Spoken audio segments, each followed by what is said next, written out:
I have a problem with that as well.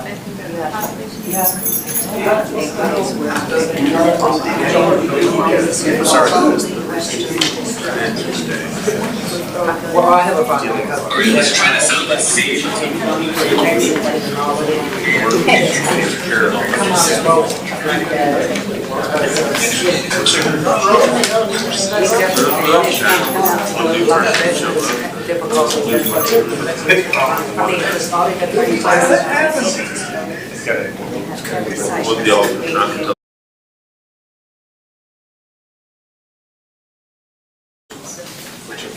Good afternoon, everyone. Welcome to the Harnett County Board of Elections.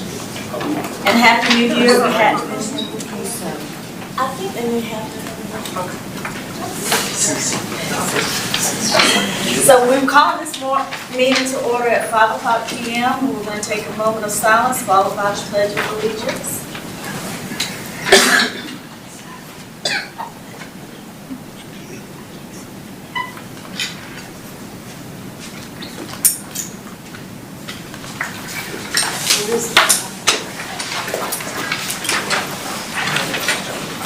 I pledge allegiance to the flag of the United States of America and to the republic for which it stands, one nation, under God, indivisible, with liberty and justice for all.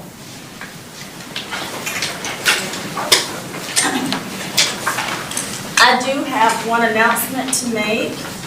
Senator Bergen is on his way here, but he's stuck in traffic and we can identify that. So when he arrives, we don't know what else to do on his engagement, so we'll turn it over to him if the rest of the board is okay. Okay. All right, we're now open for public comment. Claire, do you have your statement to read? Yes, I have my statement. Okay. Public comment periods will be held at the beginning of the scheduled meeting and limited to a maximum of 30 minutes. Each person desiring to speak shall clearly state their name and will have a maximum of 3 minutes to make his or her remark. A speaker may not speak more than once during the same public comment period, and unused time may not be yielded to another speaker. To avoid repetition, groups of individuals who expect to have the same or similar comments are encouraged to select a spokesperson to speak on their behalf. Public comment is not intended to require the board to answer any impromptu questions. The board shall refrain from engaging in dialogue except to the extent necessary to clarify the speaker's position. The board shall not entertain questions from the audience, and discussion between speakers and members of the audience shall be prohibited. Speakers shall maintain proper decorum and shall make their comments in a civil manner. Personal attacks and use of obscene, profane language are prohibited. Speakers' comments should be limited to subjects that are within the board's jurisdiction. Action on items brought up during the public comment period will be at the discretion of the board. Okay. First up would be Larry Mitchell.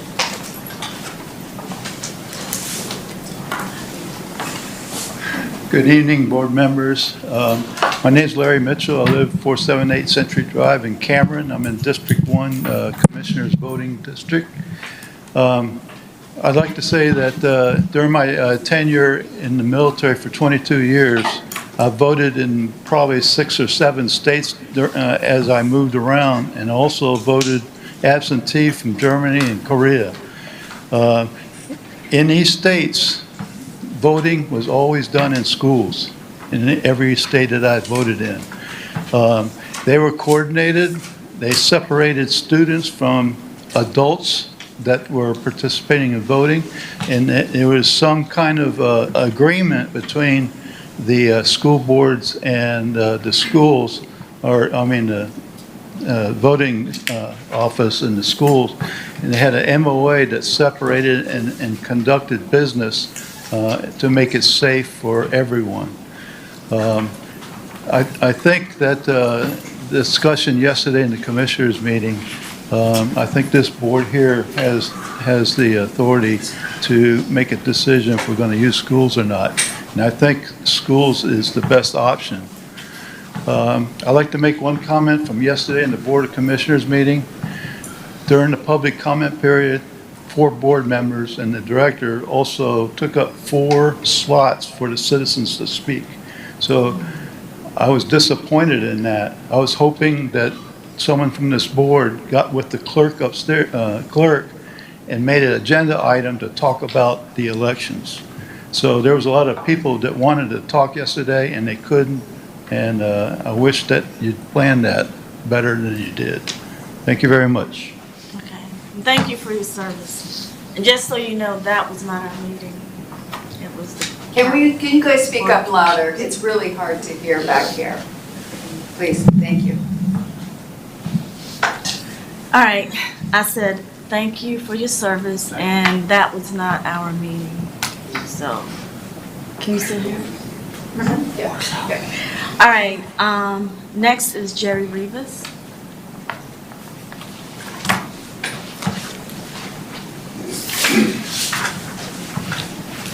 Yes, good evening. I was dismayed yesterday at the Board of Commissioners meeting when I saw the resolution that has been proposed. It seems to me that this issue is between the Board of Elections and the Board of Education, and I don't know why the county commissioners are sticking their noses in it. They need to butt out. And Brooks Matthews, being a county commissioner and now superintendent of schools, there's a hint of impropriety there. He needs to resign from one of them. And I don't understand why. Does he have a dog in this hunt? It just seems that somehow he's going to benefit from this. And taking the schools away, what this absolutely smacks of is voter suppression. And I think there's been a long, storied history of that south of the Mason-Dixon line. And you know, so what are we going back to the 1940s? Is that what we're doing? Let's take I mean, come on. And if early voting is such a problem, move the early voting, but leave the school there for election day. And that's all I got. Thank you. Thank you, sir. All right, next we have, is it, I can't tell the writing, but the last name is Gregg. Oh, that's me. Okay. I think it's Steiner, but not sure. Yes, that's it. Oh, great, thank you. Good evening, my name is Greg Steiner. I have lived in this county for 15 years, tax-paying citizen, retired veteran, and much of the same things I've heard I totally agree with. Our voting is at our schools, it's public property, our taxpayers have invested in it. Now, I did work the polling station at Western Harnett during the election, and during the early voting, there definitely should be better coordination between the voting folks and the school operations. But that being said, I can't idly sit by and see efforts to move voting to churches or any other non-public venue. I mean, that's just hot garbage, to be honest with you. And again, voter suppression, there's no going back to that stuff. You know, we're all here together, we live in this county together, we may not agree with everything we do, but we should be voting together in a public spot, a public place where our voices can be heard. As far as redistricting, breaking up the precincts and stuff like that, it should be done in a common sense fashion. I was looking at some of the maps, Black River with almost 10,000 voters, so that's gonna have to be broken up, but I saw it wasn't touched.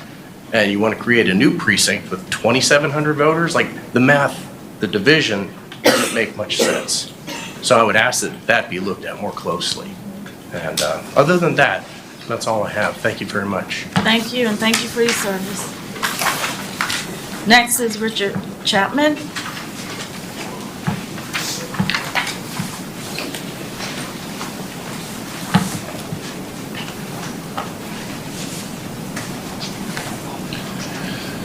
Good evening. Richard Chapman, 5220 Christian Light Road. Thank you for the opportunity to speak. I've spoken to the county commission, I've spoken to the school board, I might as well speak to you too. Heck, I'd speak to the Rotary Club on Thursday, but they moved their meeting. This resolution that's on our minds is a shot across the bow. It's a real power play, and it's ugly, but it's there. As I understand it, their argument seems to be that voting in schools, particularly Western Harnett, but also Andrew Elementary, is a threat to safety and security, and that they have repeatedly asked for relief, and that the Board of Elections has not acted, therefore they're taking it upon themselves to act themselves. I don't know whether that's true or not. Maybe it is, maybe it's not. I don't really care. I do think that the Board of Elections needs to decide if it wants to take a stand or not. And that decision should not be based on emotion, which it is easy to do, but on legal authority. If you folks believe that your legal authority is being unjustly undermined by this joint resolution, you should fight it with every ounce of energy you have, even up to and including legal representation. But that stand needs to be done on the basis of existing law and procedure, as you understand it. The first step would be to compile the legal authority of the Board of Elections and identify where you think the County Commission is undermining that authority. And then if you have a case, go forward.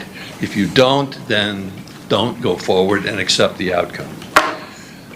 They say in real estate that there is a long way between expressed interest and a signed contract. That's true. There's also a big distance between a joint resolution and an enforceable state statute. So don't panic. Don't feel as if the world is teetering on the brink of the end. It's easy to fall into that given the activities in Washington, but don't do it. It's not worth it. It's not going to happen. There's still a lot of things we can do, a lot of choices that we can make, a lot of arguments to be made, a lot of claims to be expressed, and a lot of activity. So keep at it. You're doing a great job. I appreciate your efforts and your energy and your passion. Thank you. Thank you. Next up, Dana Vasquez.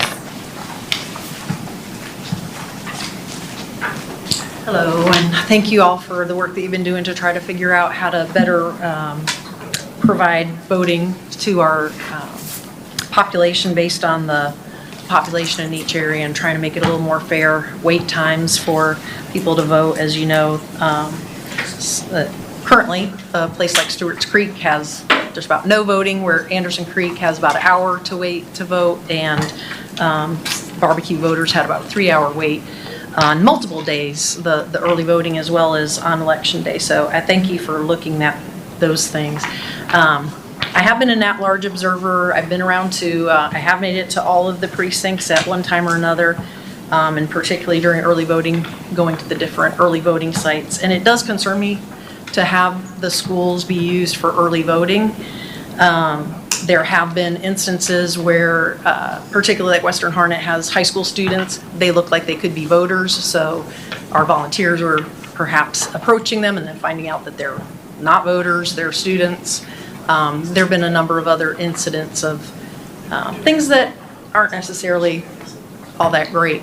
I am concerned for safety. I know that there's incidents of using the bathrooms and whatnot, and that can be a concern. Voters, if they're allowed to vote, they still might not be supposed to be with children. So there's just some of those kind of concerns that we want to consider. I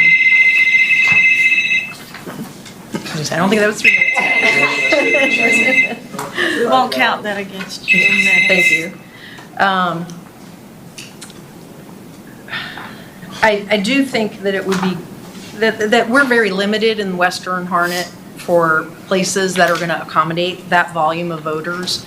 So I don't see how we can get out of the schools, particularly on election day, but even if we're looking at early voting, that's a huge volume of voters that are in the barbecue area. So I know that Claire has put a lot of time and effort, and I think GIS also, for trying to work with the maps to try to make it smaller numbers of people voting and trying to find some community resources, but perhaps that's another thing that needs to be addressed with the commissioners is if you don't want us in the schools, then what community resources are you going to provide for us so that we can accommodate the number of voters that we need to accommodate? And that, I don't think that was part of what the packet was today, that I was given anyway, is what was the volume of voters on election day. That might be an important piece to this also, to make sure that whatever facilities we're using is going to accommodate that number of voters. So again, thank you for all that you're working on here, and I appreciate including the community in the process. Thank you. Patricia Johnson.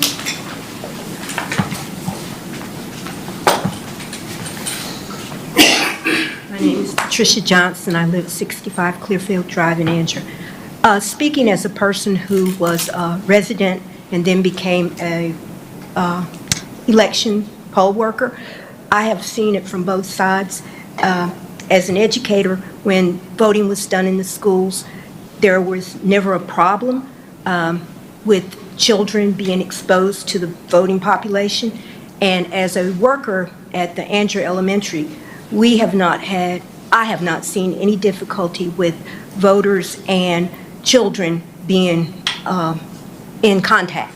The way they do it is the children don't even come in that direction, so they are not exposed to us. And I think it's important to have voting in a public place where everybody feels comfortable. When we start going to private places, we get whatever else goes along with those private locations. And we want to make sure every person who's registered to vote has the right to be safe and to feel that their vote matters and not to be put in situations of discomfort. Thank you. Thank you. Thank you. I put my glasses on for this tiny writer. Tanya White Anderson.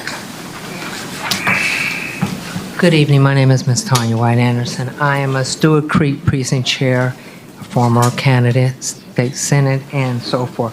Through my observation, I'm a numbers person. What I'm not understanding is that if you all are creating this new precinct, then with the numbers being down like they are, there shouldn't be no impact. I worked every poll site that was established this last election, and you all did a beautiful job. The schools protected their children, and the only time that they utilized them when they interact with the people is when they were going to PE. So it's not like that they came into the school or did anything to the sort, because I was out there, and the people were so friendly, and they worked together, and they was not leaving the line regardless of how they voted. As far as danger, there was no safety concern, because the teacher, the staff, protected the children. And they were so friendly as well because they were just going to PE. Now, the only interact I have is when the oppositions came with the other opposition. That was the issue that was out there. As far as early voting, I could have swore that the opposition, I'm going to say the Republicans, utilized that time more so, and they didn't find it as a hindrance of early voting because they took advantage of it. So all I'm saying is that what you all have established now is perfect. And this new precinct, if you all have to establish something new, then create for that one precinct an area. Don't sit up here and try to combine it with find it just a general, because you're going to have to notify the people that they have to re-vote somewhere anyway. So send them somewhere that is kosher, like that center on 8724. They got a church or center that we can be used during that time. Don't take away nothing that is already established. And I admire the fact that the law has been implemented, and every time that they spoke, the documents were provided. Utilize. Once you start going crooked, you're going to be like the rest of them. It's going to be sorry. It's going to go down. Then nobody's going to have faith in you all. Do what you do best. Keep what you have, and just take that one little precinct and then establish it on 87, because they do have recreation centers up there that you all can ask to use, or just switch a day where early voting with that one little 8,000 precinct and put it on a day prior to whatever that other 8,000 with West Harnett. Then you don't have a conflict in that 16 total like it was in overall. All I'm asking you all to do is keep as is. Don't break something that's already perfectly fit and use your law and the Constitution. Thank Thank you. you. Thank you. Mr. David Willoughby?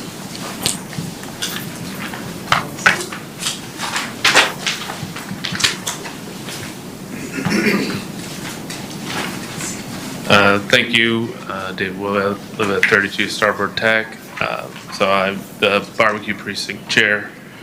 Just want to emphasize support for having our voting in the schools because I worked on the election day and didn't find any issues with security. Personally, I saw it, but as far as the children goes, it also exposes them to the democratic process in a time where we find civics and activity in our government more and more important for young people to learn about. Thank you. Thank you, sir. And the last on the list is Mr. Tony Spears.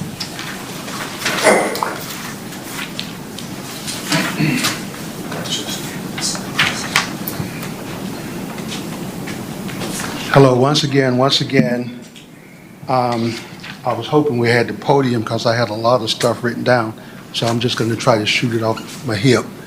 Once again, I come to you before preparing you the way for what was coming. It's here. Now all I ask is just stand firm.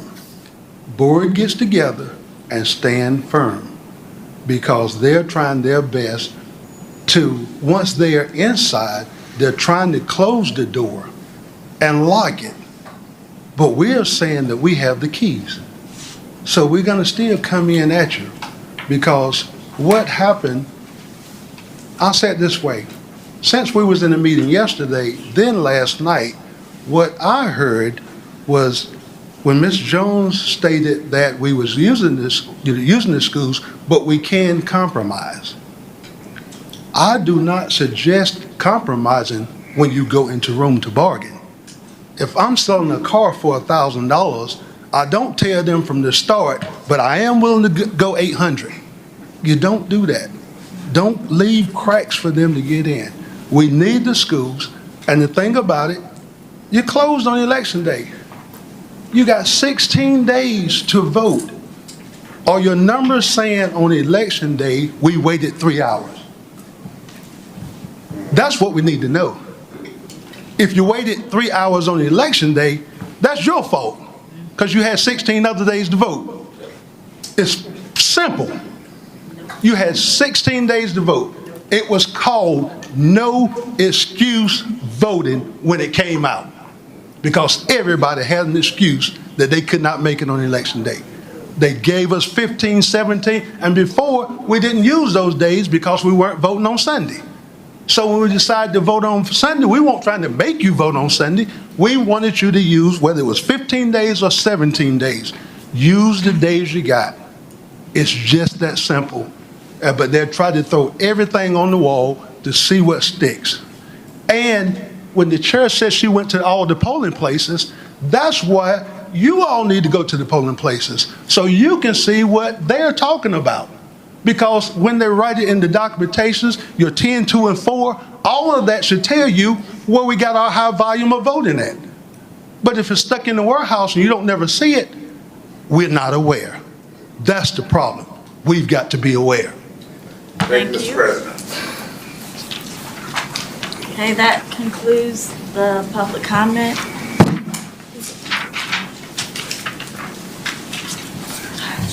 Now,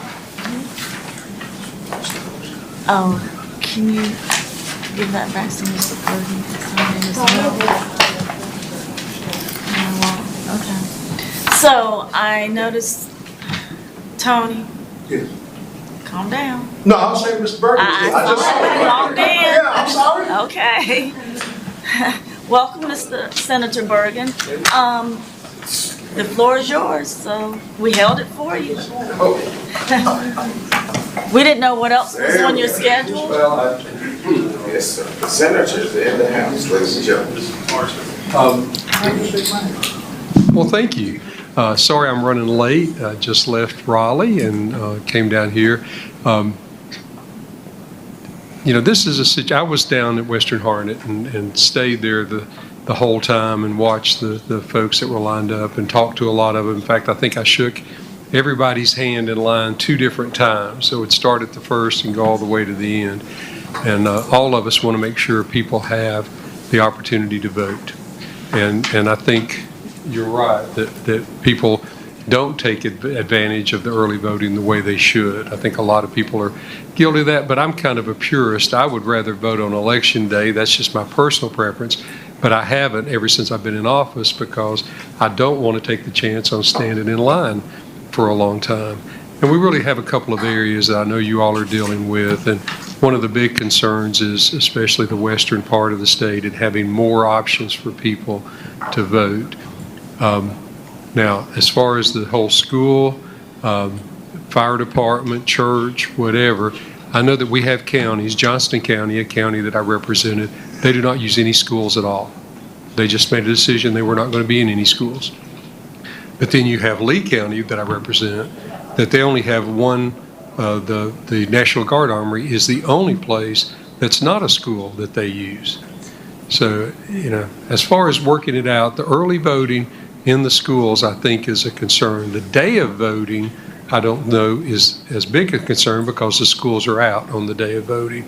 But I think a lot of people are concerned about early voting in the schools. And, we've done such a good job with our fire departments, and I think there's a lot of churches. I know I said one time, I'm sure that Crossroads Church, where I go here in Lillington, would entertain being a voting site, and I'm sure a lot of other churches would too. At the end of the day, we want people to go vote. We want to make sure they have the opportunity to vote. We want to make it easy to vote. Now, I was talking to these folks in Raleigh today that all they deal with is voting, and we were talking about this situation about redistricting and about schools, and an interesting statistic is that when you move a voting place for the next election, there is about a 7% drop-off in voting because people are convenient voters. They will go, and if it's not where it was before, they won't seek out where the other site was. They will go home. And I don't want anybody to not have the opportunity to vote. So I did want to share that with you. I've talked to some of the commissioners and school board members. I know that a lot of this is safety concerns. I know I talked to Mr. McNutt earlier today, and we chatted about some of these things.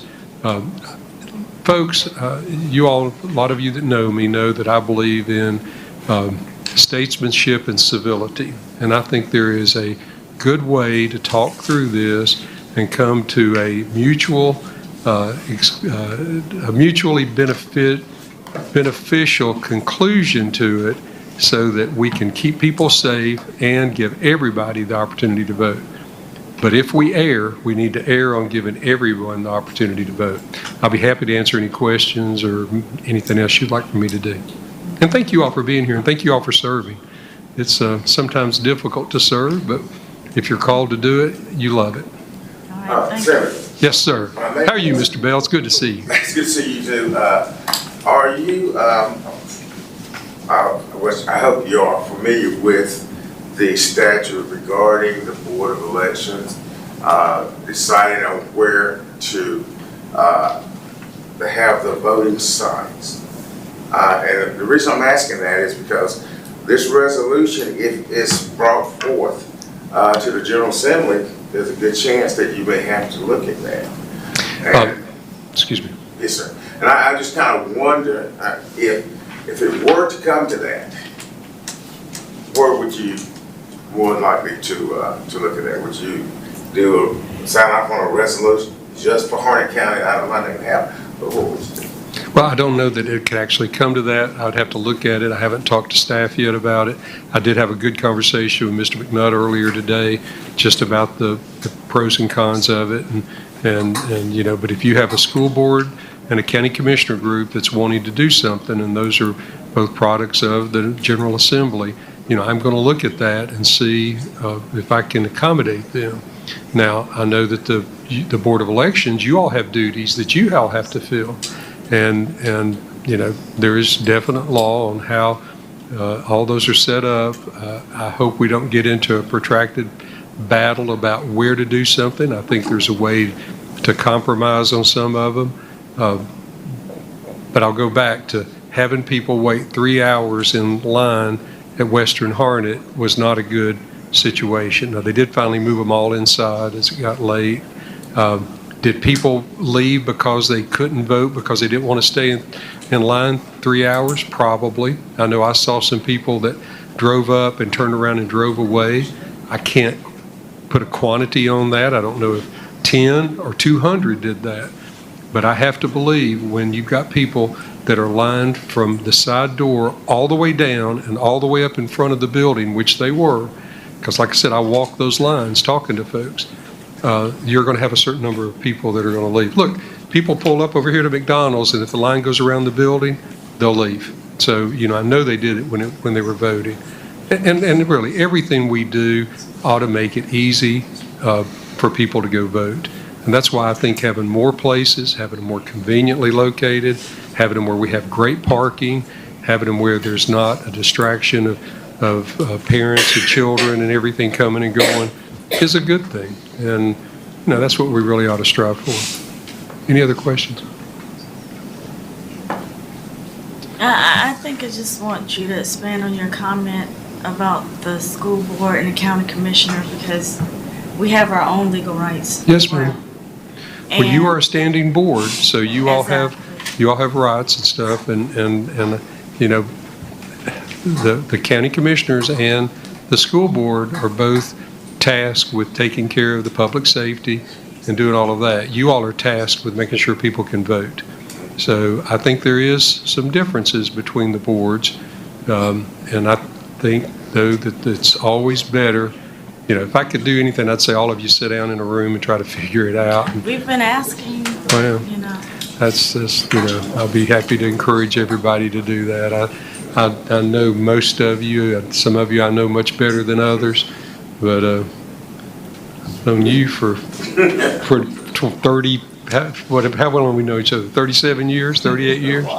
And so, there's a lot of people that look, folks, figure it out. We don't need to be taking each other to task on everything. I think we need to try to just come up with a good compromise, and it may be a multi-pronged compromise. We may do something for the next election and see how it goes and then tweak it.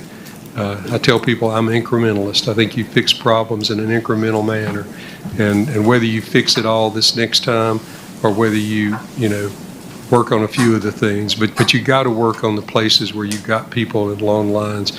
And even though we do encourage people to vote early, we all know, I've stood over at the polls and on a Sunday and had maybe 30 people come by. So that's not good, having the expense. Claire's got all the statistics on the voting by day, and if you look at it, we have you can say, well, we want more days or we want less days. I say, look at the numbers. Let the numbers decide how many days. But I know it's not good math to have a polling place open and 50 people vote there. That's not good math. That's a waste of taxpayer dollars and time and effort.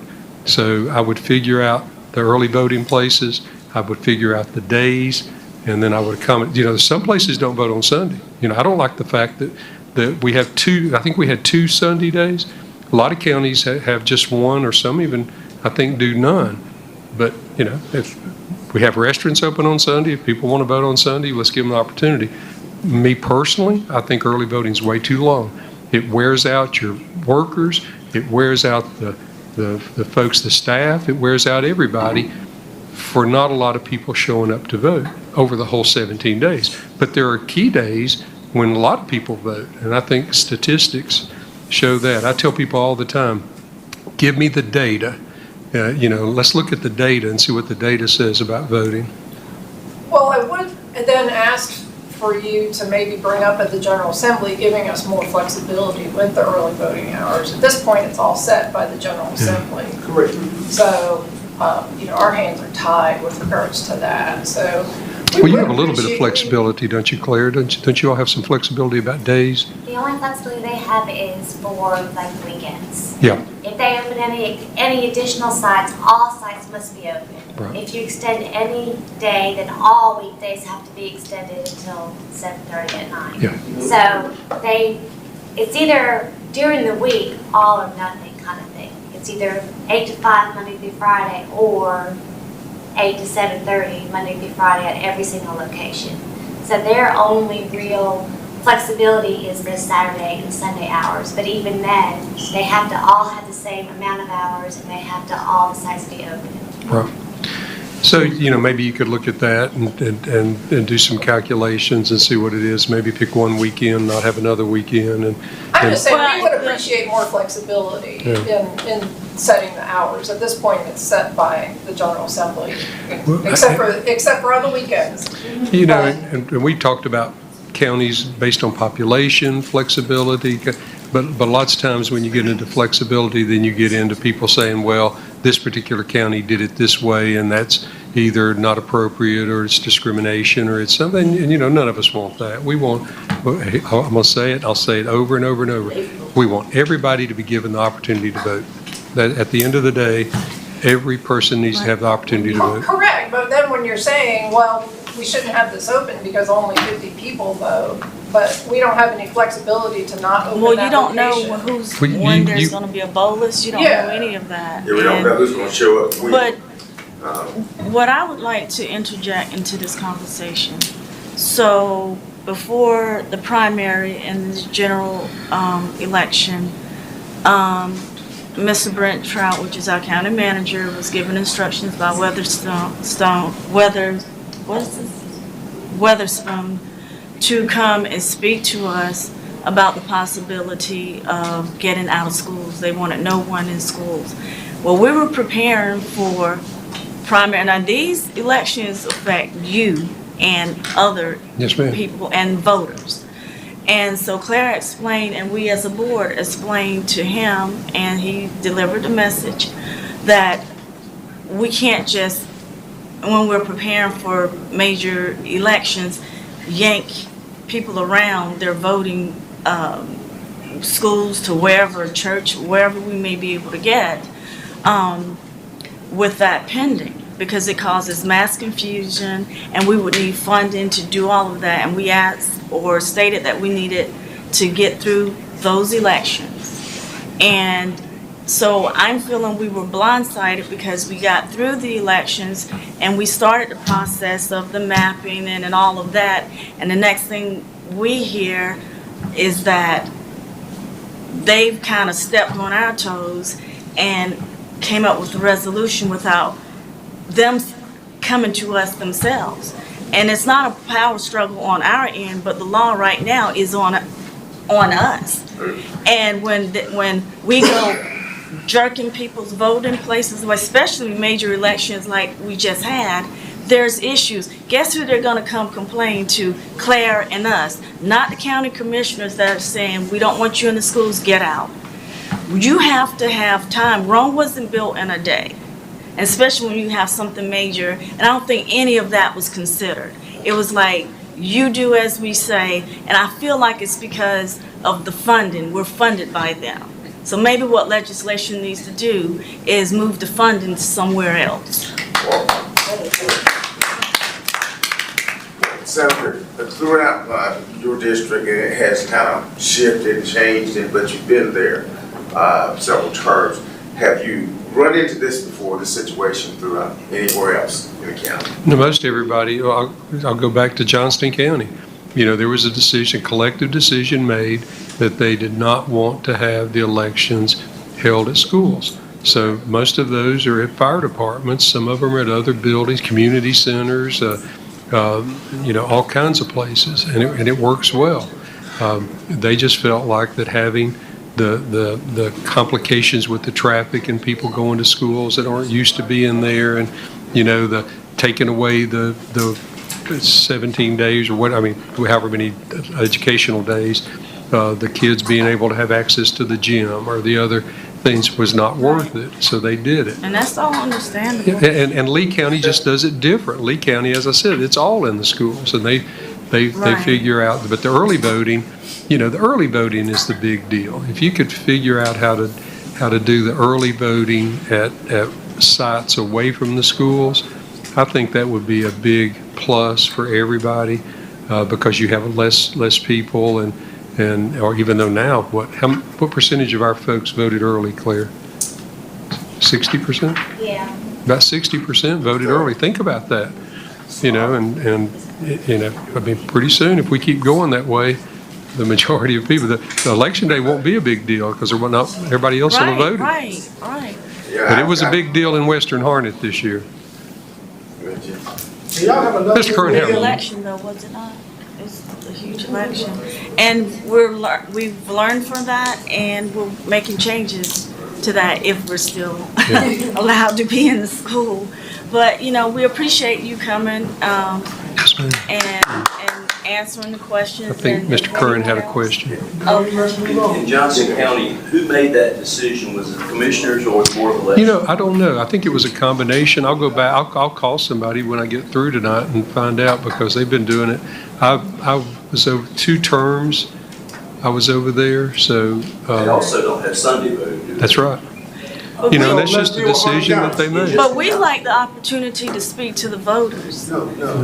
Because you can't, just because 5 people or 4 people on a board want something done, doesn't mean the community wants that. That's right.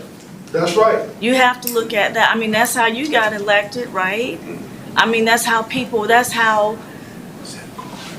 societies in America behave, right? It's people that make those decisions.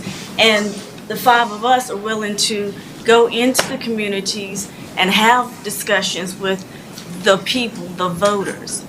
But we don't want like a 5-member board making decisions that we legally have the right to do. Well, and not to, but as being a former county commissioner, those folks are elected by the people to make decisions, both And I the agree school with board and that. the commissioners. We And- need to talk to the community and then have a meeting with them. Mhm. But to blindside us, have a resolution, no input, we were not invited. Claire was looking at, as she always does, and saw that and went to a meeting on her own. And we happened to have the meeting that day, I believe, Claire, and she informed us of it. So that's how we found out. That's not how societies in America work. Not the America I was born into. We're talking about maybe Russia or something like that, but not America. Communities need to speak and have a say-so and not have a commission group. They can have it once we all agree. The school board, the county commissioners, and the board of elections, we should all have that discussion. But we're having a discussion now because while we were starting the process, a resolution was drafted with no input, no feedback, no anything from us. And we're the ones chartered to carry this out. Senator? Yes, sir. I have one comment really in going to a couple of the meetings and making presentations to them and looking at this issue.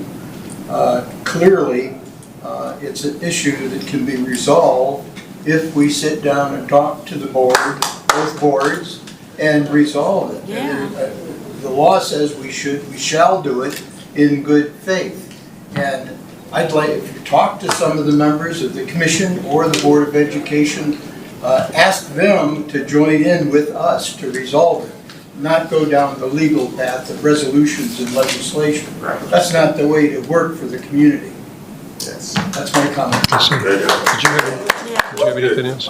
Okay, thank you all. Anyway, we thank you. Yes, It ma'am. was, I think I suggested we invited you and your other colleagues, Penny and Pike. But thank you for Yes, coming. ma'am. We appreciate it. It's my honor to serve North Carolina and Harnett County. Good to see you come back and sit at a time, especially if you want to have some conversations about funding. I was, you know, every conversation I've been in today has been about funding. If we change, we're gonna need a lot of Yeah, funding. we'll talk about funding. She Okay. brought it up, so I A lot of thought I was funding, a lot. Thank you all so much. I appreciate your all service. Thank you, sir. Okay,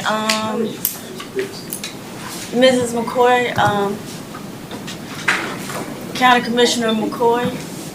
Johnson, you do have the Board of Education person here also. Oh, sure. That's why I We was want to trying hear get you- everyone. Ms. Gainey, Ms. Gainey. Okay, well, she stepped out, The Vice so, Chair of the Board of Education. Ms. Gainey. okay, Doctor, are you Dr. Gainey?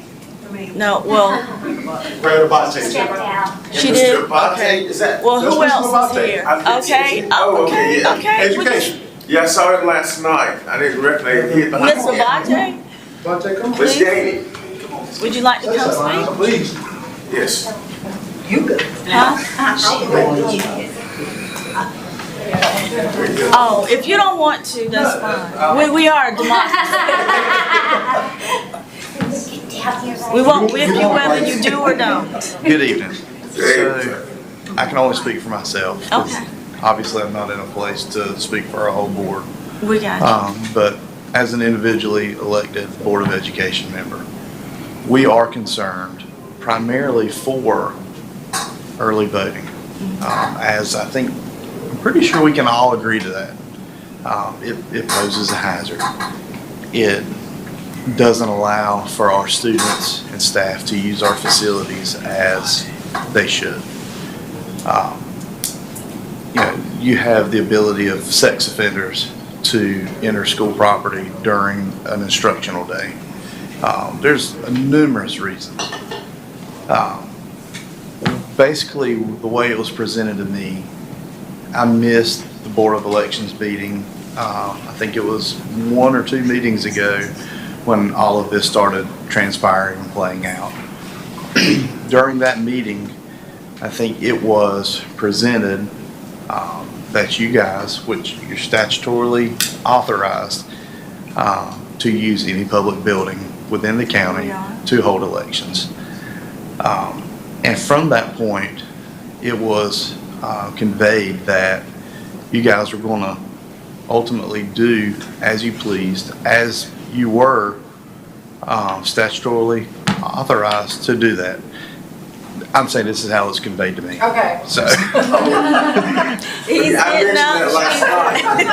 night. If you may, I noticed that this seems to be a partisan issue, the concerns. I haven't heard both sides come forward with any complaint. In fact, one elected official was not aware of the resolution. It was, so she had to find out in a public way. Well, and again, I had not read the resolution until I watched the commissioners' meeting, and that's when I learned the full extent of the resolution. So, and then from that point on, I understood that we were going to be looking at it as a possibility of joining the joint resolution. But as you know, last night, we did pull it off of our agenda and push it to later. But ultimately, our whole thing is about early voting.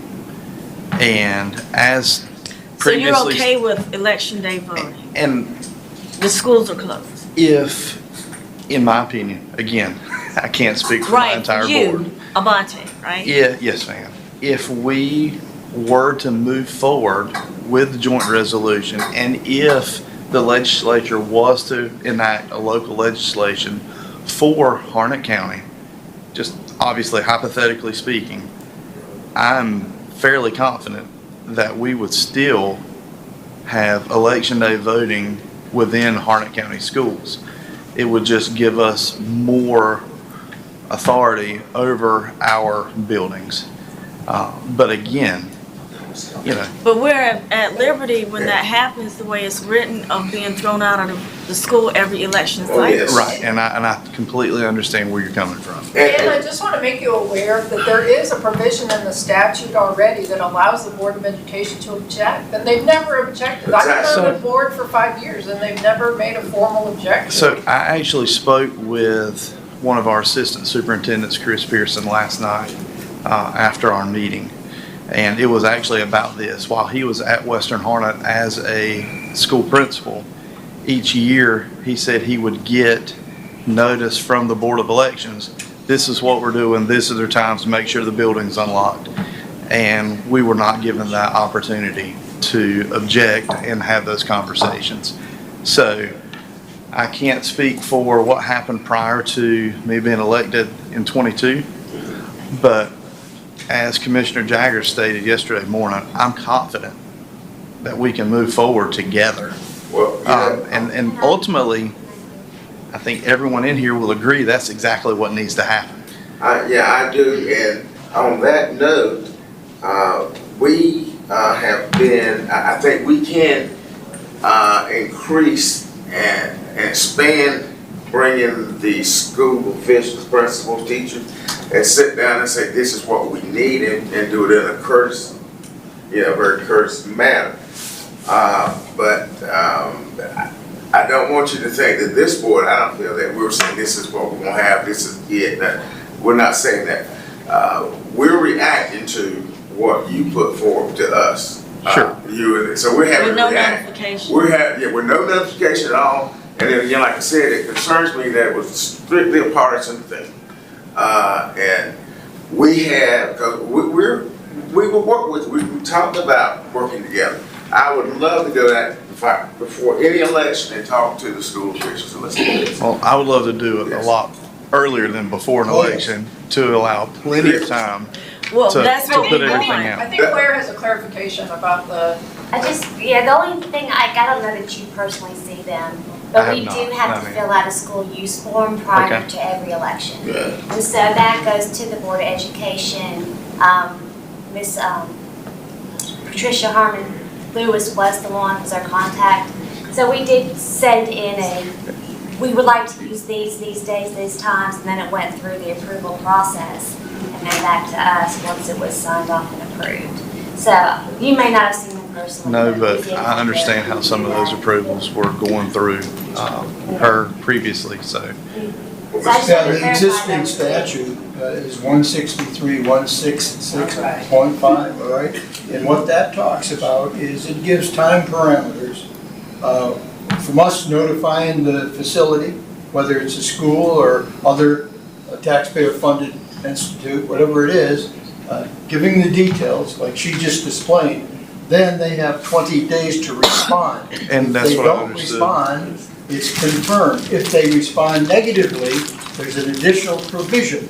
And it talks in terms of, we Yes, sir. get together with the governing body and we, in good faith, work out a compromise. If we can't come to that compromise within 45 days, we then have to turn it up to the The state state, yes, sir. Board of Elections. I don't want to get them involved. I think we can resolve it at this local level, but it takes us talking to each other and resolving the issues. Not only you and your board, but the commissioners and us. Sure. I mean, we're all autonomous organizations. We don't have to ask permission to any other board for our actions or for what we're doing, and we don't need agreements from any other board for what we do. We're autonomous. So we want to resolve the issue, but this is like, now we're facing that. So let's we do do it. need your agreement to use your schools. Yeah, we agree to that. And again, I And we think, appreciate I the think use we're all of the on the same page But one there. thing, what everyone seems to forget is that we are taxpayers. That's right.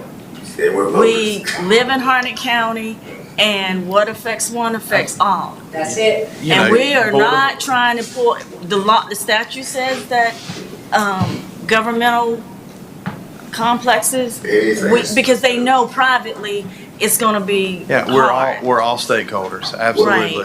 Let me ask you this, Mr. Bachi. During this resolution, and when you get put together, were you willing to offer us an alternative? If you didn't want us on your campus during early voting, what would the board be offered as an alternative to decide where to go? I don't know that the Board of Education would be the appropriate resource to use. You buy land all the time. Yeah, you do. I know about it. But then, The county commissioners build a building, you buy land. okay, Yeah. so do you want me to set you up a? Yes, sir, cut us out on the track.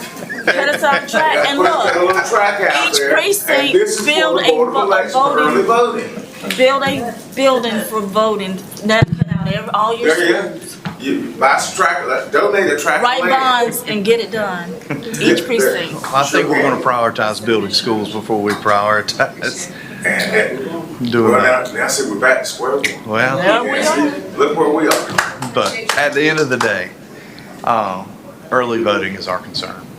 That's our concern. Ours, Ours too. So, every road, but guaranteed by the Constitution. First one to rise. And then, Claire, I just want to ask for you, and it's a travesty for anyone to wait 3 hours for anything, but is this the first and only time people had to wait for 3 hours when everyone knew this was going to be a crazy election? I will say, barbecue specifically had an issue on election day where people did not show up. So they were short-staffed on election day. So that is why they had longer than usual waits. We did move a few poll workers that we could from other precincts over there without being detrimental to the precincts we were taking them from. So that was a key factor in the waits at barbecue.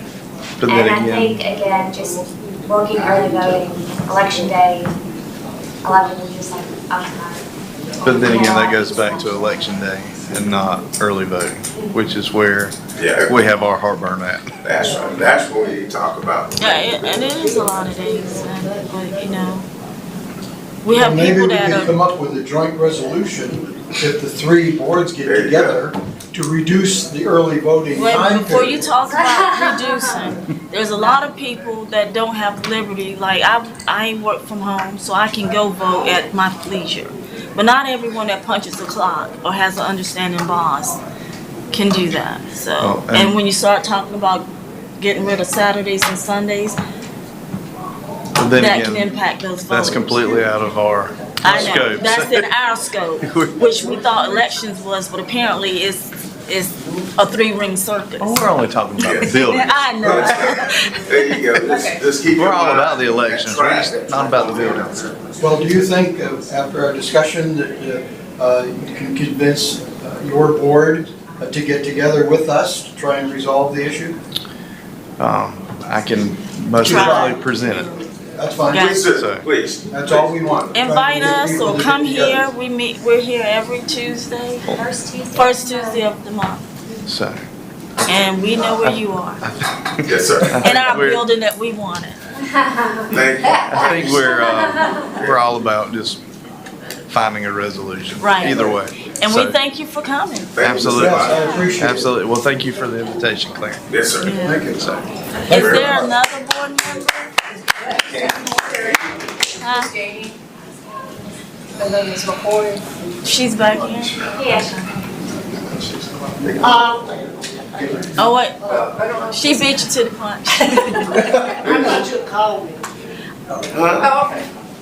I don't know who wants to. I'm sorry. We want to hear from both of you. Yeah, yeah. Come on up. Come on up. We got other things to do. I'm sorry, Sharon. Listen, I just want to say this. I had made a proposal that the two boards get together and discuss it. You did. Excellent. You must remember, the Hunter County Board of Commission is the only governing body in this county. That's true. That is true. We are the only governing body. When we have problems like this, we need to listen to both sides and see if we could come in the middle and make a decision that benefits the citizens of this county. The voting, for many of us, is one of the most important things in our life. Too many blacks died for us to vote. And we should have that privilege to vote. Yeah. And I want to make sure that every citizen in Hunter County is given that privilege to vote. We appreciate that. And let me say this to you. Hopefully, I don't know, the resolution was drawn up without my input or anything. I appreciate that. And thank you for letting us. Yeah, I want you to know that. Yes, ma'am. Because I want people to know that I'm here to serve them. Yes, ma'am. I don't have no hidden agenda. I'm here to serve the people. I always say. And you need to know this. I have worked at those polling places for over 20 years. Way before I even decide to run for county commission. My concerns is that this county is growing by leaps and bounds with population growth. We need to start discussing now what we do about these precincts to give the citizens some relief in voting. Amen. Nobody wants to go to the polls and stand in line like we did in Africa to vote. Well, I think that in is the a United priority. States. I think that is the 60s. priority. So hopefully, I don't know what can happen with Brent's help, other members' help here. And with funding Maybe- from your commission board? Yeah, I'm referring to my commissioner board, that we can come together, not just the board, I'm saying with the school board. Right. With the school board, now you can't ignore the fact that the way this country is now with the shooting of kids in these schools and stuff, there is a possibility of that. I'm not even gonna think about that, because I believe God got us. But I understand their reason for saying that they are afraid this is gonna happen, but it could happen anywhere. If we divide the school, take it away from the school, there's still a potential of that happening. Right. So you can't solve that problem. And if we don't use the schools, where do we go? We don't even have a decent meeting place. We sure don't. So we need to be concentrating on and prioritizing things that are most important to this county and to the people of this county. I hear you, I hear both sides, but I gotta say, I represent the people, and I'm gonna always be in favor of the people. Thank you. And I believe in that we should keep it at the schools. If it takes us doing something to make people feel more comfortable, more safer, then we should concentrate on that. I ran in 2014, and I was at the poll every day for the early vote and every day for the general vote. That's one responsibility that I have accepted in my life for many, many years. So I don't want to do anything to keep people from voting. And I do think moving here, moving there, it will affect it. Yes, ma'am. It definitely will affect it. That's all I gotta say. Thank you. Thank you. Listen to Thank you. Sorry. Audrey. My name is Sharon McNeil Gainey. I serve District 1, Harnett County Schools Board of Education. Thank you for the opportunity to speak. I am a retired educator, so we've been voting in schools for as long as I can remember. And I am, again, going to speak on behalf of the citizens of Harnett County. I've spoken with citizens in Districts 1 through 5. Yes, I represent District 1, and I tell everybody when my vote is counted, it counts for Districts 1 through 5, not only District 1. So I've spoken with citizens in Districts 1 through 5. Many of the senior citizens, they are against moving early voting out of the school. They feel that it is convenient for them to get to the schools. Now, if we could do something else with regard to early voting, I don't know, maybe Saturday, Sunday early voting or just something, but we need to think about the senior citizens in Harnett County. I was not aware completely of the resolution, so that is the reason I attended the meeting yesterday, the commissioners' meeting. I did get a better understanding of it then, and then I found out that maybe the big deal is not on voting day, election day, because yes, our schools are closed that day, but finding a solution for the early voting. And again, I'm speaking on behalf of the citizens, not speaking on behalf of Harnett County Schools, because I cannot speak for Harnett County Schools. But the residents that I've spoken with, 100% of the residents that I spoke with did not feel it's a good idea to remove early voting from the school. They're not comfortable going into churches and other places. Also because of convenience. Going to where they are now it's convenient for them, but having to drive somewhere else or having someone drive them somewhere else is a big disadvantage for them. So that's my Thank comment. you. Thank you so much.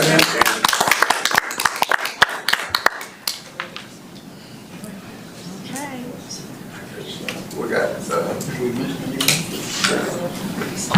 Trent, I know we asked you here for They're the.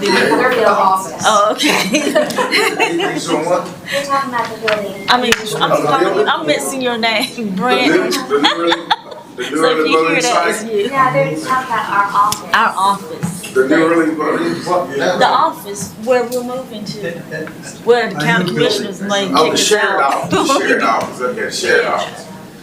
Okay, alrighty, so now we're gonna move into, and thank you everyone for your patience and for your comments and your support. Alright, now we're moving into, the minutes. Yep, so everybody has before them the minutes from January 7th. These are sent out as emails. You need to review them. You may do so now. Once you're satisfied, a motion to approve will be in order. I move to approve. Second. Any discussion? I'm sorry. All those in favor? I'm sorry, I gotta get it myself.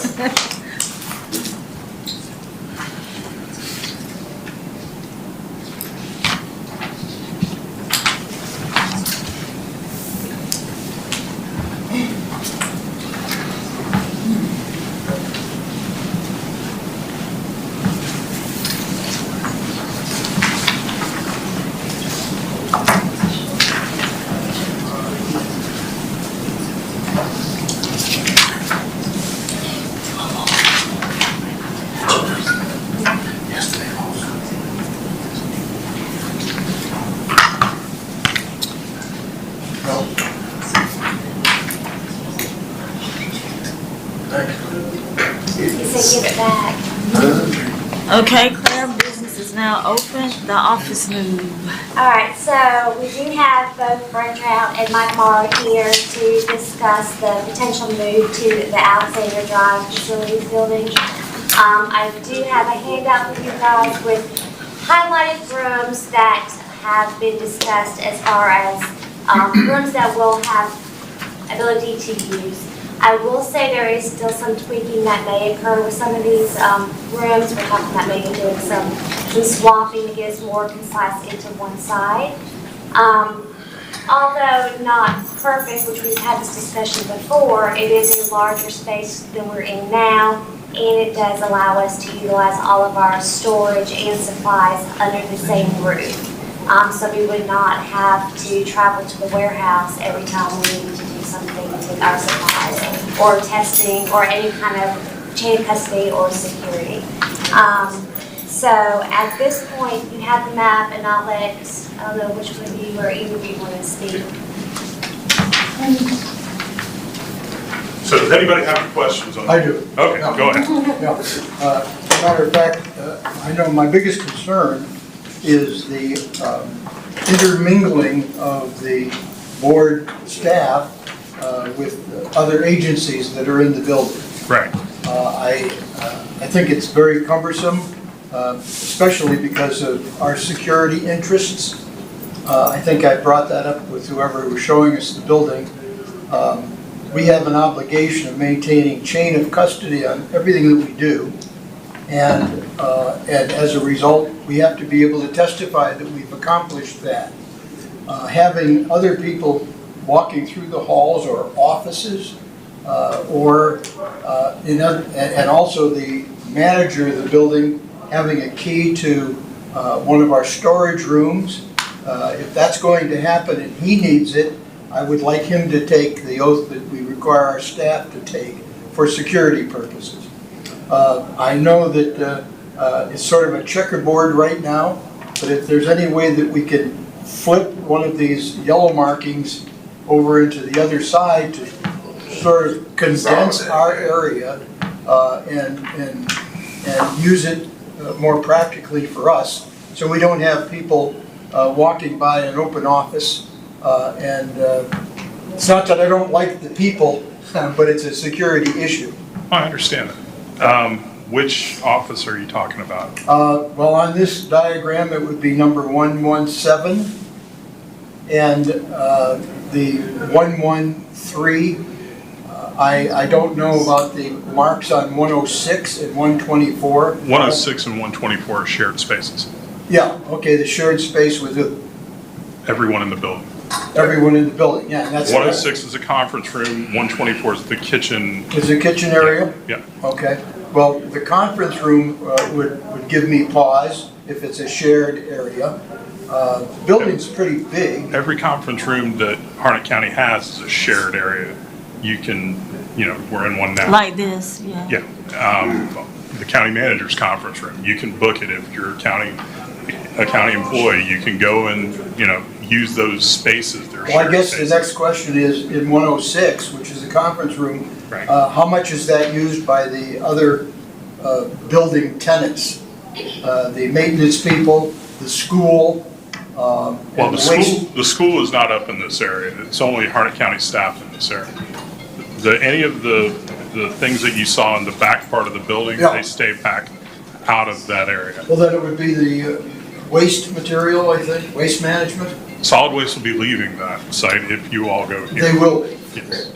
So, Just a minute. So general services will be in this building, facilities will be in this building, and Board of Elections staff will be in this building. Okay.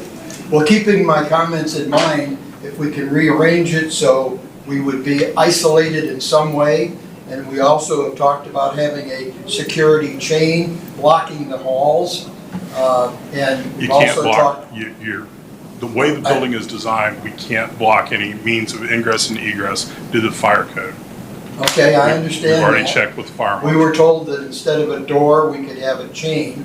You can't All block right, and the second means of thing, egress and egress. the second thing is, if in fact we're able to have this interaction with these other people,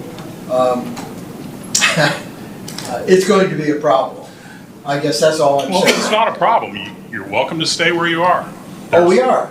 I thought we were being kicked out. No, we were offering you a larger space to accommodate, to have everything under one roof. You wouldn't have a warehouse space, it would all be under one roof. Your office space would all be under one roof. That's the accommodation here. Is there any time in the future where we would have access to more of this building, or is it all taken? That I have no idea. I don't know what the future needs of this building will be. well,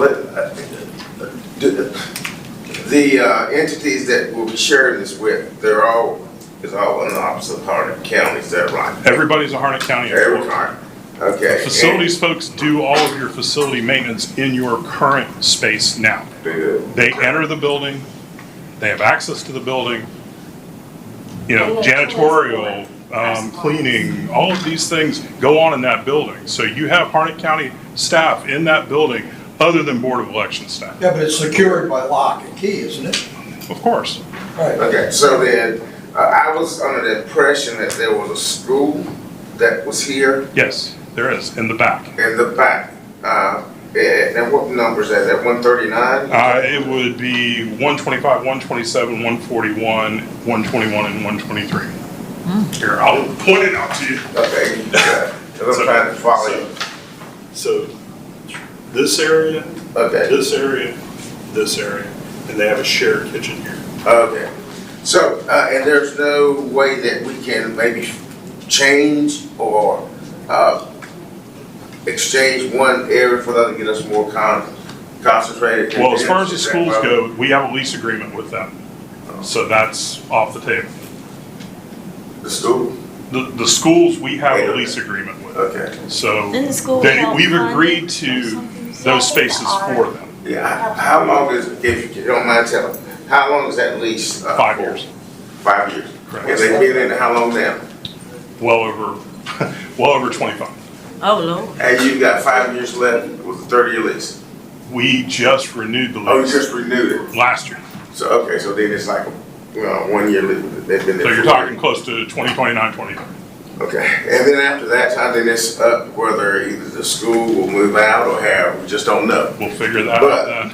with that in mind, that they may, that the school may have their own money and have plans for, I'm assuming it's Central Carolina, is that who it is? Part of it's Central Carolina, part of it is Wake Enterprises for the art folks. So we're talking two entities then? Yes. So, In school? yes, Okay. sir.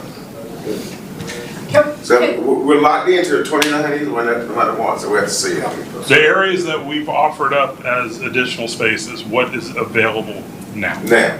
Right. And if something comes available, would we have first choice? I don't know about that because I don't know what the needs of the building will be. Because county staff may have other areas that need to go here.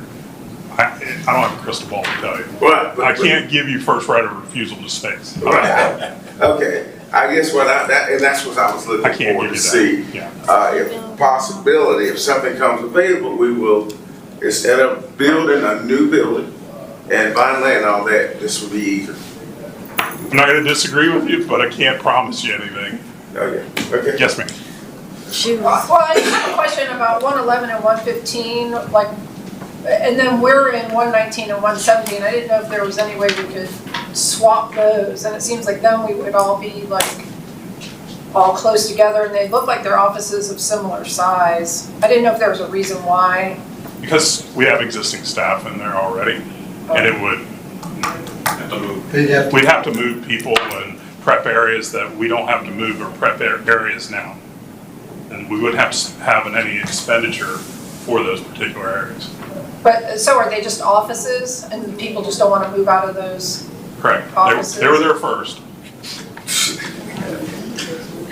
Yes, ma'am. I have a question. So when we were in the big room where we're gonna store our equipment, Correct. and I was musing over the big door where they can just roll equipment in and out and yada yada.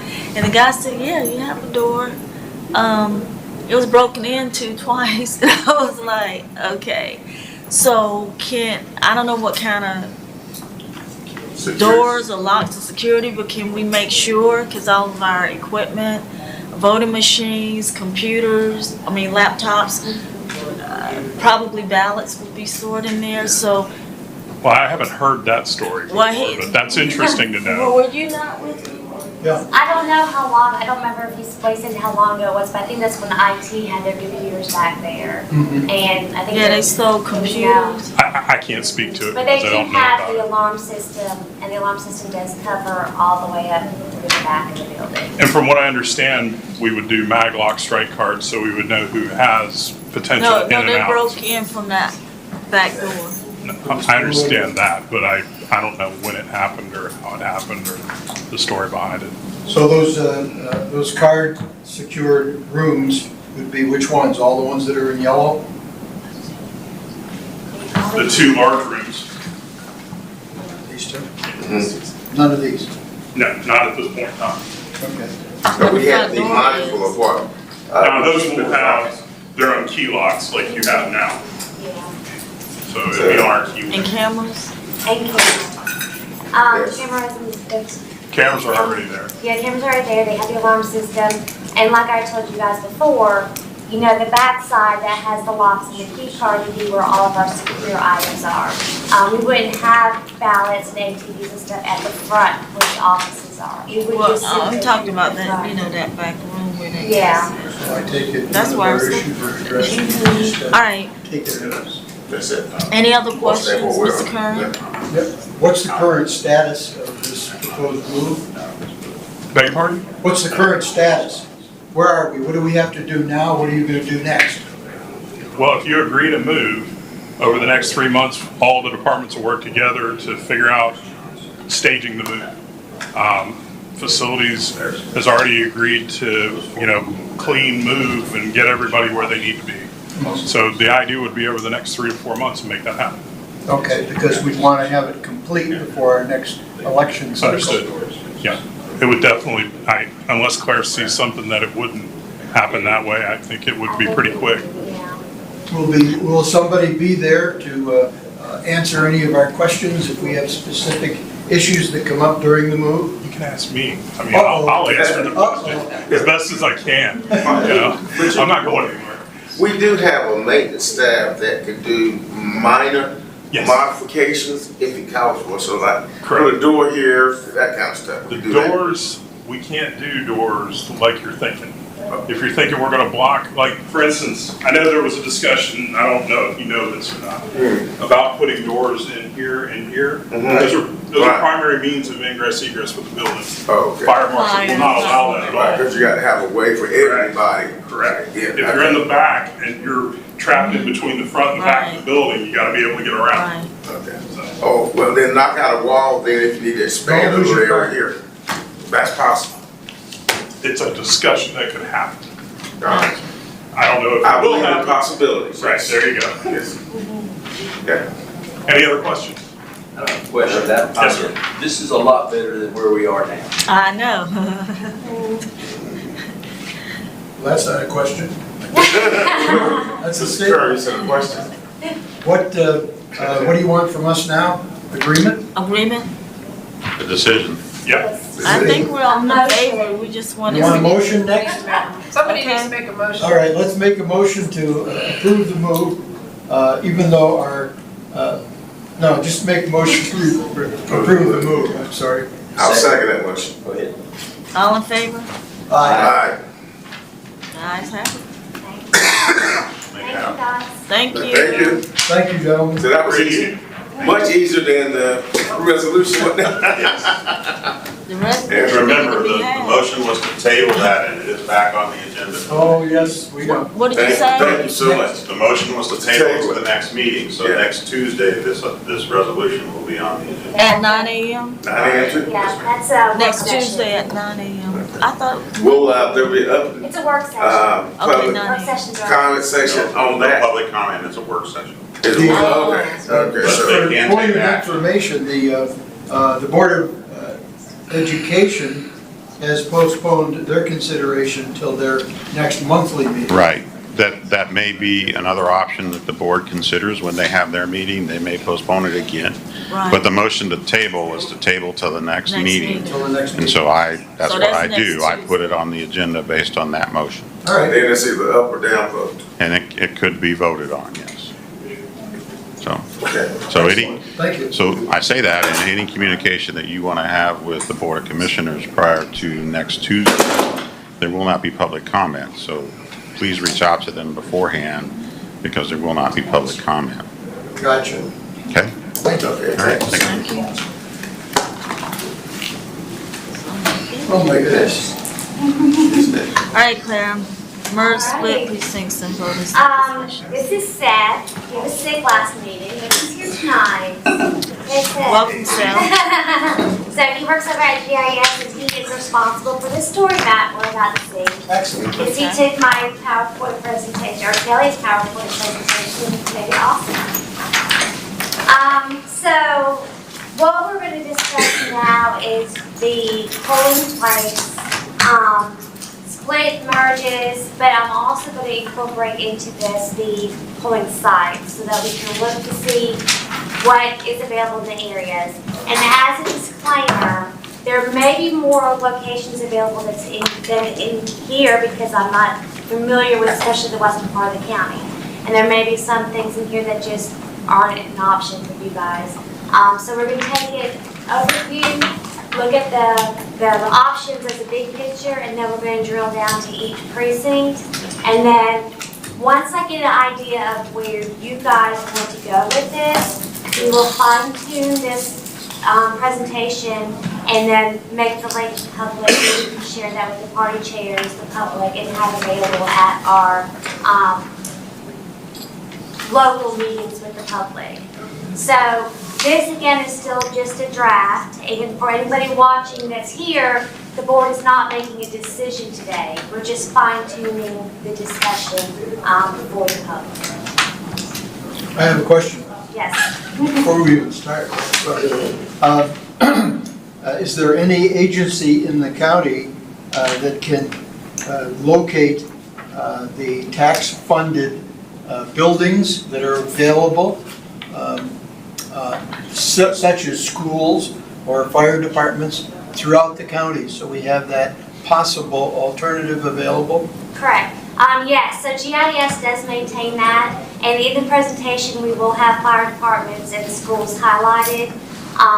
But I don't have a lot of public, private locations such as churches or, I think we did find some places in Andrew that's like a senior citizen center and a Masonic college, but I don't know, like, countywide, That there's little more of small those building? facilities. What?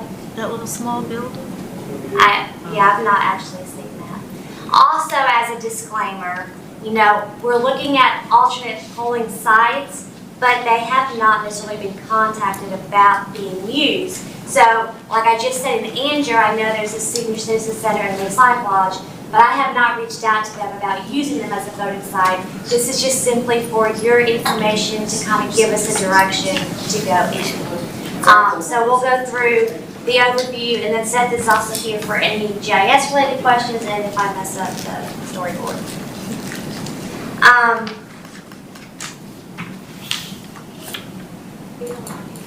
I get it all?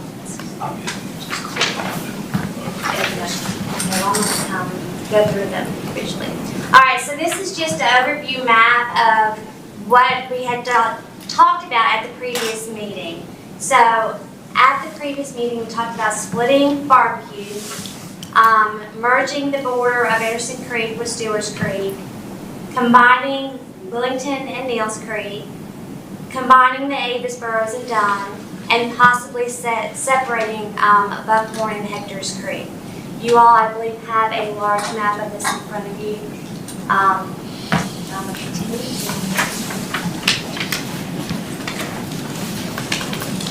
So the last meeting, we kind of referred to it as option 1, which is basically what I just said about splitting and merging those 2 precincts. So the new split from barbecue is at that bottom section.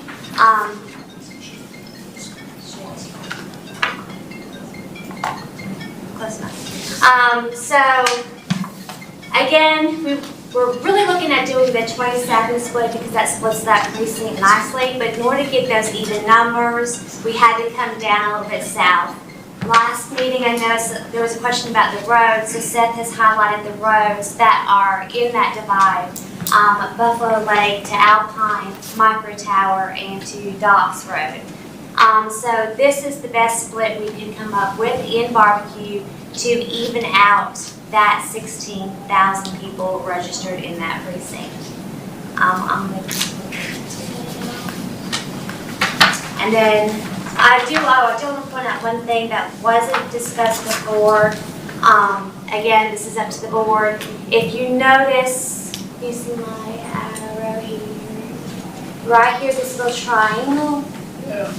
So barbecue actually triangles into into Johnsonville, and it splits the subdivision. So in this suggestion, we're straightening out that line.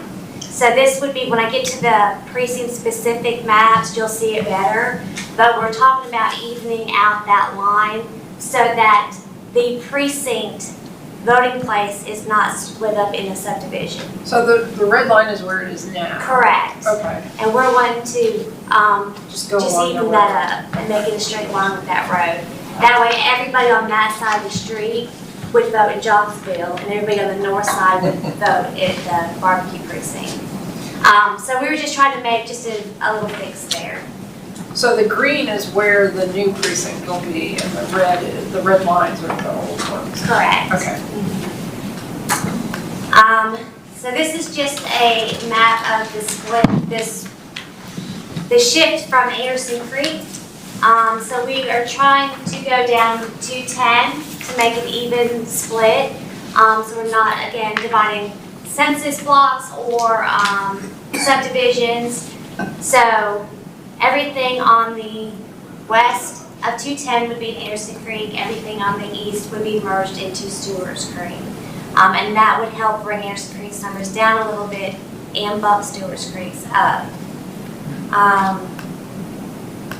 Central Harnett, just merging them together into one. Again, that's going to even out some of those numbers. And so down here, I just want you to see the light green is the current number of voters per precinct, where the dark blue would be the new. And so you can see how Barbecue's up and Ellington's way down. But when you do these changes, we can kind of get those dark blues more in line with each other as far as registration levels.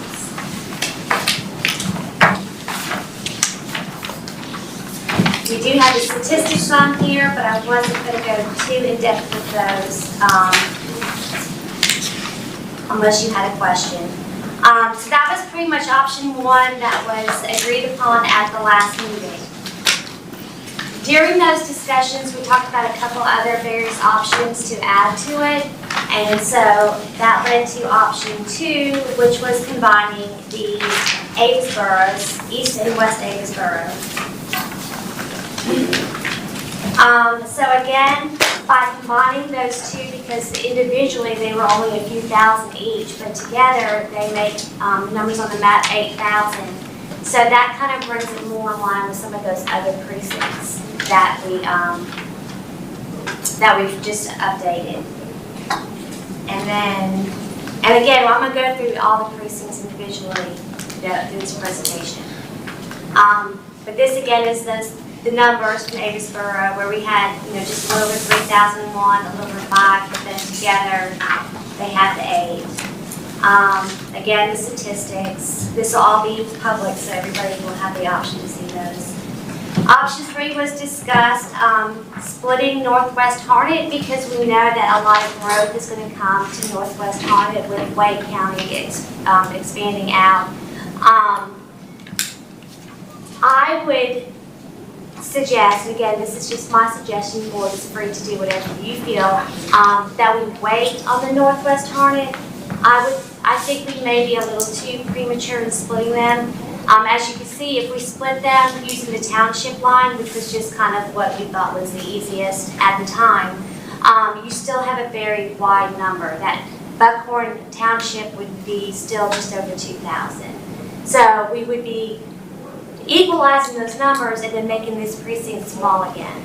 But I think that we still need to keep an eye on this area and maybe in the next few years look at it again, because Black River is growing. So we may have the same situation that we have with Anderson Creek and Barbecue, where the growth is going to be in one small area of Black River, and separating Northwest isn't really what we need. We need to separate part of Black River and Northwest. So I feel like we need to let that growth come in a little bit, see where exactly it is before we make a judgment on splitting this, because we don't want to split this and then come back in 2 years and change it again, or in 4 years, because we don't want to add to that confusion. But this was something discussed at the last meeting, which is why I want you to see these numbers as well. So this again is the voting number. So currently, that would be currently it's the light green, and if we were to split it, we would have those two dark blue numbers. So you can see where Buckhorn is going to be very small of a precinct if we did that.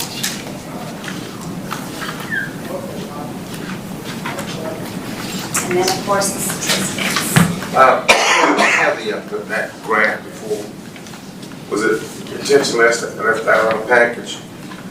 This is just extra stuff. What I gave you guys was just the overview maps and the statistics. On those maps as well, there's also, underneath the legend, there's also a table with population counts on there, which is the same data. Oh, okay. Yeah, it's just not in a graph. Gotcha. All right, so before I break it down individually by the precincts, are there any questions before I jump in? Are you asking this collectively, or we're going to do each one separately? So collectively, the precincts, the merged state and separating, I would like to do those as one kind of, this is what we want to see, so that we can come back and edit the maps. So let's just say, hypothetically, you guys say, all right, well, we still want to split Barbecue. We agree with this. We still want to merge Central Harnett and the Avis boroughs. We don't want to do Northwest Harnett. Then we can update the maps, update the statistics, the numbers. So when we do our public meeting, we'll go ahead and have that prepared. and then we can do the voting sites as something different. We want to have them available on the map, but I'm not looking for a definite decision on voting sites at this point because, again, when we're out talking to the public, they may say, hey, here's another building here that we're not aware of. So I don't want to limit our option on voting sites just yet. Let me ask you a question when it comes to East and West Avisboro. Uh-huh. Is there any dilution with that when you put them together? Is there what? Dilution, voter dilution. Like, isn't one more African American than the other? I don't think for the Avisboros, I honestly don't know. I think it is. At the statistics, but we're not doing anything with voting with commissioner districts, education districts. That's fine. This is just That's simply, this is your precinct, this is your voting place. Do you have, So we're not doing anything that's going to affect their voting, who they're voting for. you're alleging on these, your acronyms, or, I'm trying to figure it. Is your alleged guide? I can give them to you if you want. I can do that now or after the meeting. Agent, okay. Yeah. See, okay, I'm trying to figure it out. A-B, okay. My other question is, if we don't know where there are possible places to vote, like we have to have a voting location in each of these locations, so if we like move the lines and there's no place for like, I do have. You know what I'm saying? I do have suggestions for everyone. So you do, there is. Yeah, there is a suggestion for everyone. Okay. But again, that's why I said I'm not sure of every single location that may be available. We do know schools and we do know fire stations. So those are two that are definitely listed in all these maps. So all of these have at least a school? They have at least a school or a fire station. Okay. Yes. I think that most of them centrally located in that geographic area? No? Yes. Not all of them are, but right now, not all of them are as well. So it just kind of depends. We try to find them centrally located as much as we can, but sometimes we're just limited with that. All right. That noted on here, whether it's a school or fire department. It is, and that's why you guys will have this link. Okay. Because with the link, you can actually click on and zoom in and out of the maps. All right. Yeah, this was just a handout for tonight. You'll have, full access to this after the meeting once we fine tune everything. Okay. So the nice thing about the storyboard is you can see the big map and then all the little maps on the side. But then as you click on each one, it'll open up and zoom into that precinct. So we're just going to go alphabetically here. With Anderson Creek, again, we're talking about shifting that side to 210. The current voting place is the primary school, and it's the little blue. I say there is a dot there. There's a blue dot there for where the Anderson Creek Primary School is. I don't see it. Look up here in the It's right here. Oh, okay, let's see. Put your glasses on. Okay, got it now. All right. So you can see, even before the shift, the school wasn't necessarily centrally in that precinct, but now it would be right on the border. But then down here, the red spot is the Anderson Creek Emergency Services facility. So that would be a possible alternative. And again,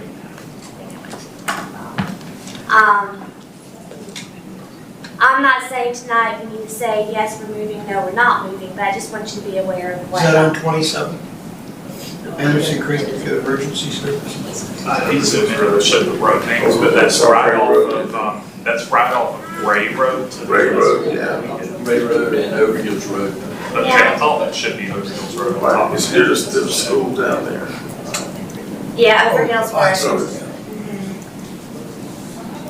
And I will say, I have not personally been to that facility. But I do know that when we moved to the school, that facility was not there. So I may be equivalent to using the backside of the school, it may not. It would just take us going out. Right. Which might be the case in a lot of these circumstances. Yeah. Yeah, that'll just take you out to the space.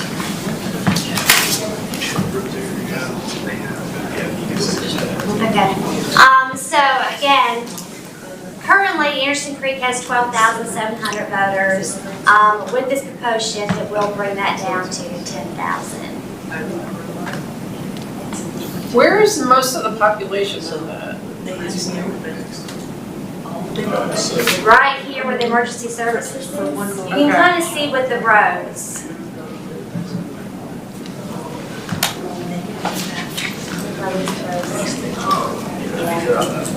So you can cut. I'm about to say. Okay. Yeah. So let's go drive. So if you look at where the roads are, you can see where that census block is, where a lot of the population is. I was going to see.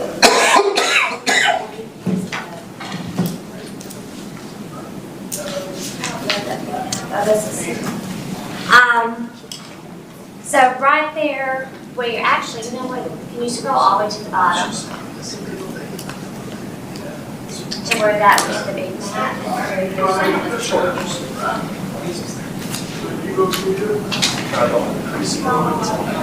Yeah. Yeah, so this here, it doesn't have precinct lines, but this kind of tells you where those blocks are. So you can see where emergency services is, that blue dot on the bottom.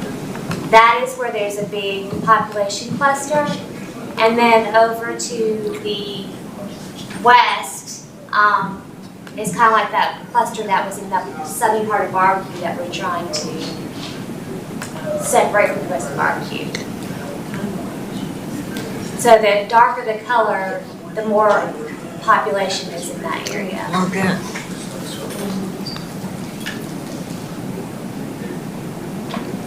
So Claire, are we voting for these tonight, or are we voting Just to propose bonus, right? these tonight? You're voting to propose them, or you don't necessarily have to even vote at this point. You just give me a direction of where you want to go with the maps, as far as our presentation and what we want to present to the public. So it's basically what you have here, except we're not merging Buckhorn and Hector's Creek. Separating. But separating them. If that's what the board wants, I was Right, just. right, but I mean, that's what you were, that's your proposal. Yeah. Avisboro, we'll just go through these quickly since I know it's getting late. So Avisboro, again, once you click on the Avisboro map, it does show you where it's merged together. It tells you that the two current polling places, and then it tells you an alternate, and then it has the numbers of how many are currently there and how many are not. So just gonna put it. Again, Barbecue, we've already talked about this one, the north side versus the south side. I do want to show you on here that top corner, Ben Haven Community Center. So the Western Harnett is the blue dot that's all the way on the right. All the way on the east over here. And then Ben Haven Community is all the way on the left. So if that was something you guys wanted to consider for the site, as well as and/or for early voting, you would be going from just one side of the county to the other side of the county. But there are a couple of fire stations in between. I just don't know that the fire stations would be able to accommodate something that a gym currently accommodates. So you're saying going from west, the people that now vote on where the blue dot is would have to go all the way? If you guys just decided to change the sides. Right now, if we didn't change the sides and we only changed the precincts, the borders of the precincts, Western Harnett would be their voting place. But I wanted you to see what other options were out there since the schools were becoming an issue for that. So I just want you to see visually on the map. And so there's a big Ben Haven EMS. Yes, Station 2 and Station 3.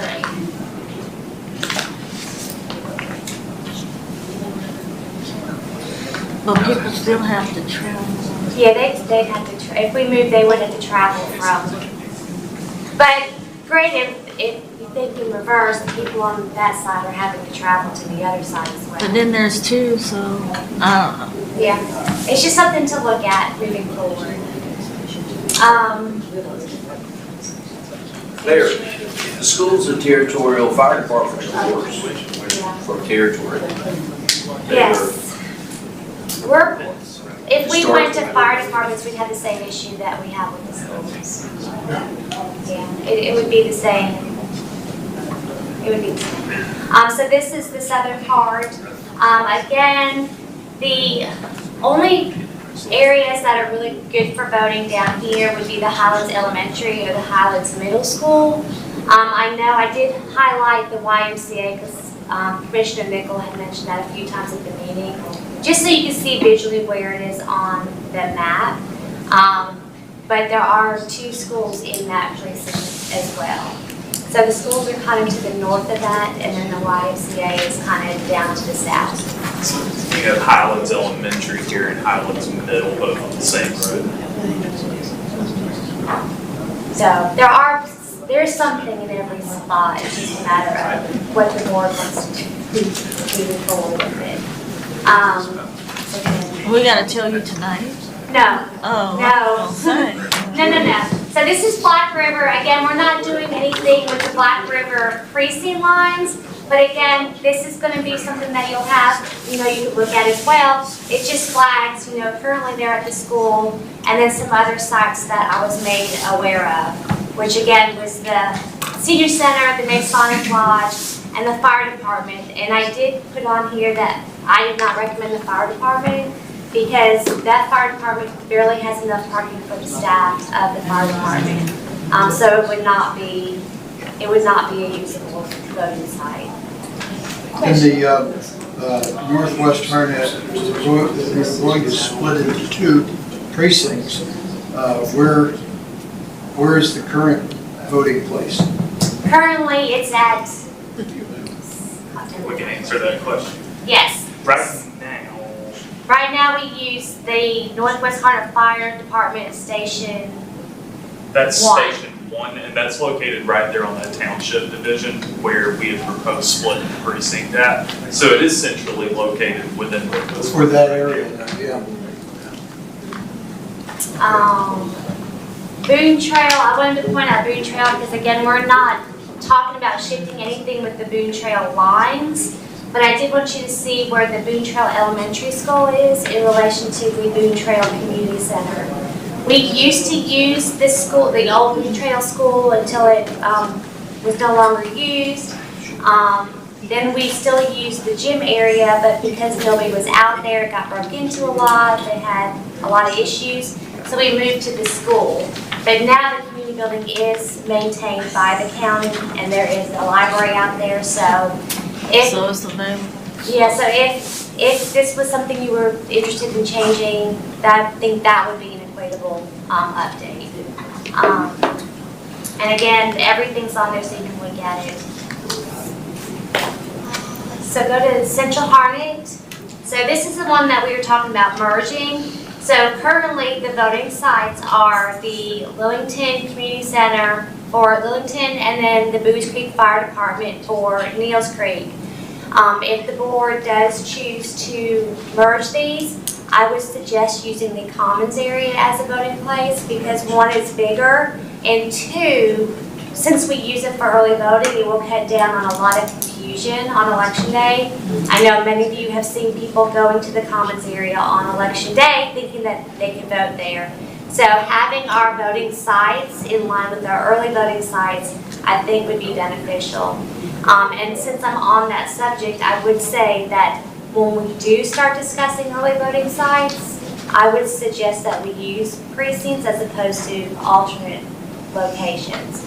So for example, if we use Western Harnett on election day, and then you wanted to use Ben Haven for early voting, I think that would cause confusion. I think that we need to stay consistent.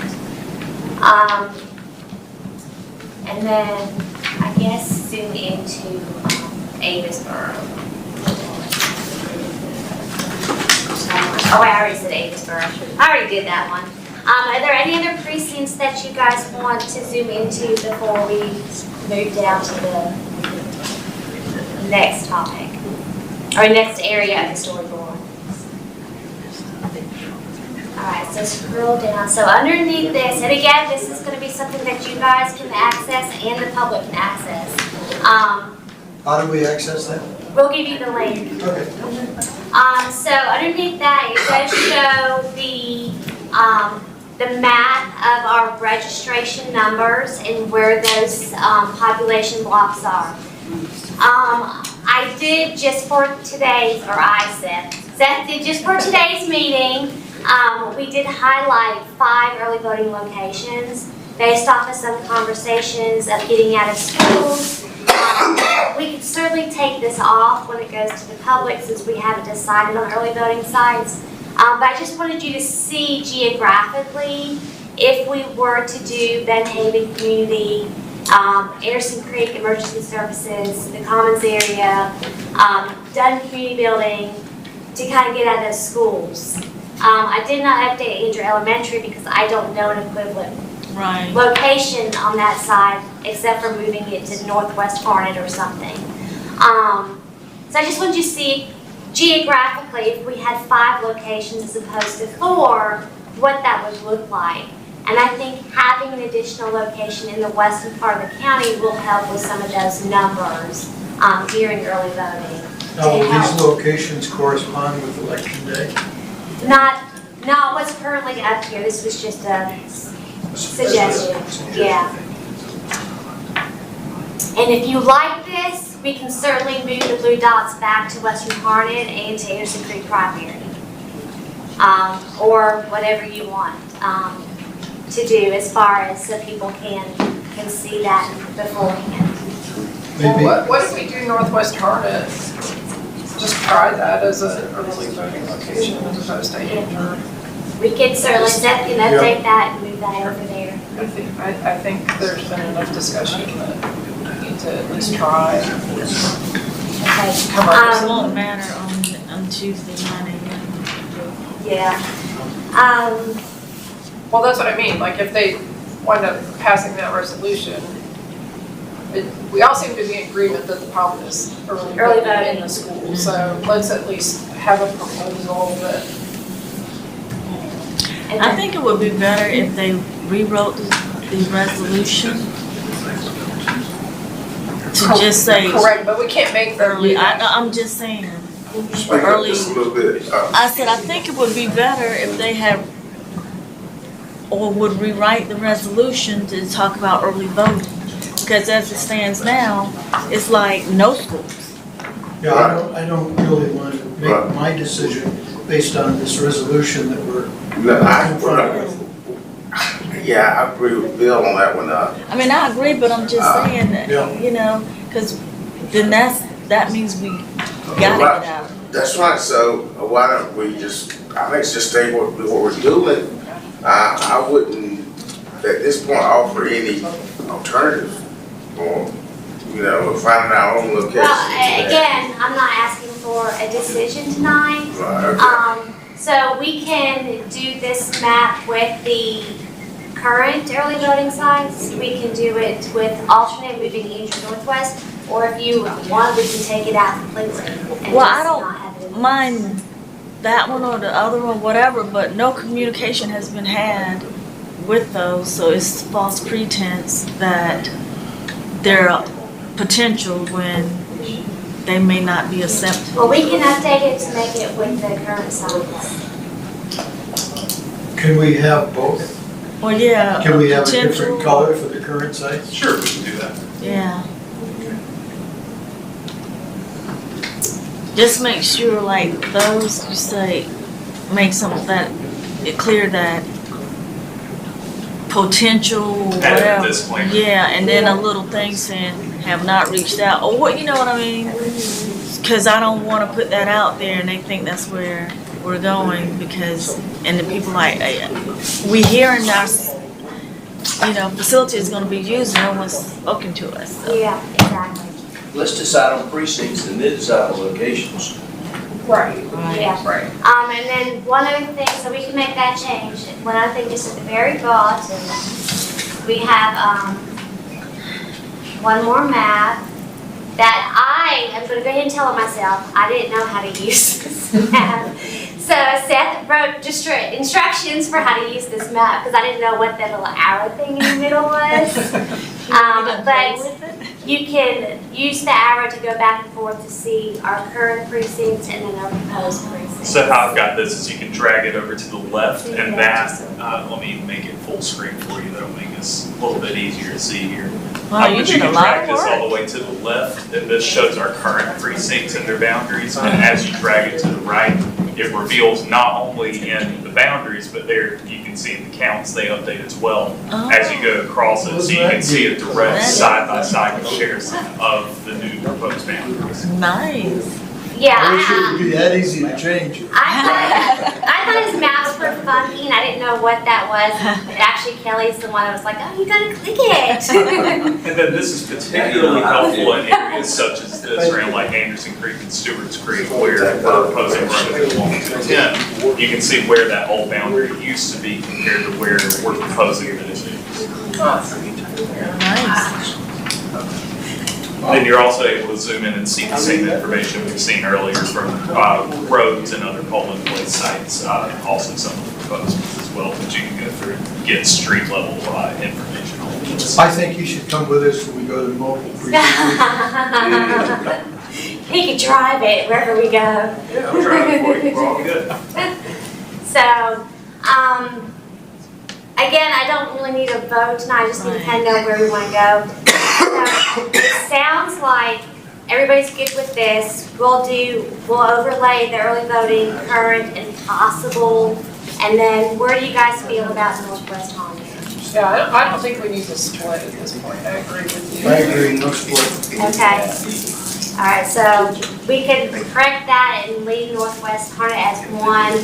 We'll correct the statistics and everything on the side, update it. We'll update everything on the link, and then once we get that finalized, I'll push it out to all of you guys via email, the party chairs, and then our website, and kind of get that out there. So this is taking us from 13 precincts to 11? Am I counting that right? 12? Yeah. Okay, if we combine. Yeah, we're combining 2 and separating 1, so we would have 12. Okay. So the good thing is, it's not going to cost us any additional funds for voting equipment. But we're still going to budget for more laptops and printers and stuff because we want to make sure that even though we're making some of them larger, that we can accommodate it and have as many supplies out there as we can. So we're still going to increase our budget for the supplies and the poll workers so that we can make sure that everything is well staffed. And advertising, because Yes. people need to know. So Claire, how many notices, if we were to follow what we just said, how many notices will we have to make? So if we do not change voting sites, we would have to notify everybody in, both barbecues, Anderson Creek, Stewart's Creek, Dunn, and Lillington. We would have to notice all of them. And we have the cards and the template, to do that with. So we would have to budget for postage on that. So you're saying 50,000? Well, Maybe, but if we do alternate, if we do change polling places, we have to notify them as well. So as far as budget goes, I'm just gonna budget notifying 90,000 people and then just go from there because between now and when this is official, budget season will be done. So I wanna budget for more than what we need and not enough. So you're basically talking $60,000 for members? Mm-hmm. Do you guys want to do some town halls, to have people? Yes, in the that was precinct going to be my next, congregate? that was going to be my next thing, because now that we know what you want to do here and update this, we do want to have public meetings. So the question is, with the board, again, this is going to be kind of fluid until we can get something set, but what I was looking at doing was having 3 public meeting dates that last week of February at the affected precinct level. So having one in Longton at the Commons area, having another one in Dunn at the community building, and then a third one in the barbecue precinct, possibly at Western Harmony, since that's where everybody kind of knows to go vote anyway. That way we can try to get these 3 meetings done prior to our March meeting and try to get this moved up. There's not really a drop dead deadline because we have to notify 90 days before an election of precinct changes, but we want to have this done before filing begins in July. And then we still have to get approval from the state board, so I feel like we need to get this done at least by April.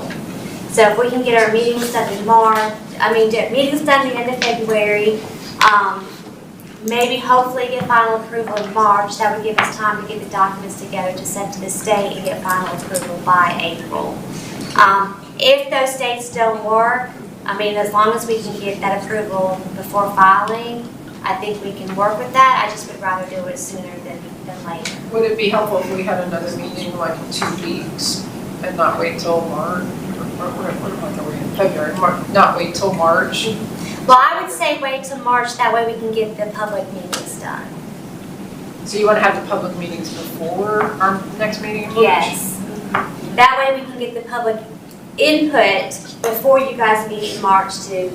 So you're going to make the revisions we talked about tonight? Correct. And So then we're gonna have to notify that many people with the next 3 weeks. No, that is if we change it. We have to send them all a notice. We have to advertise via mail, website, and a postcard once we finally change it. Okay. What we're going to do here is advertise the meetings through the paper, the website, social media, through the party chairs, through the PIO officer with the county, to get these 3 dates out so the public can come and view this and give us their input. In that time constraint, we have to deal with what we've been talking about with the resolution. Possible meetings with those other 2 boards and them possibly going forward or making adjustments. When are we going to do that? That is up to you guys. If you want to hold a special meeting, we can advertise a special meeting. I would just need directive as to this special meeting. Would you want just this board to meet, or do you want to have a special meeting and invite the other boards and have a joint meeting? Well, I think it should be joint, right? I was just going to say, what we have to do is work things out with them.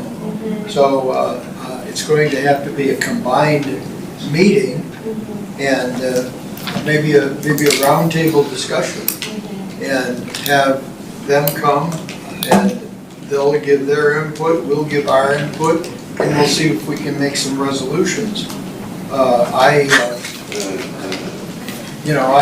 don't know. I don't know how it will work meeting-wise, and I don't know if we're going to be using parliamentary procedure or if we're going to be freewheeling. And I don't, those are all up in the air for me. I don't care what we do, but I really think that we have to get exchange of ideas and resolution. The only thing is the commissioners are going to address it at their work session next week. I think the Board of Education is not going to discuss it until their March meeting, is my understanding of the schedules. But let's see, today's Tuesday, so we can start reaching out. We would just need to kind of establish a date and then understand that the commissioners may have already met.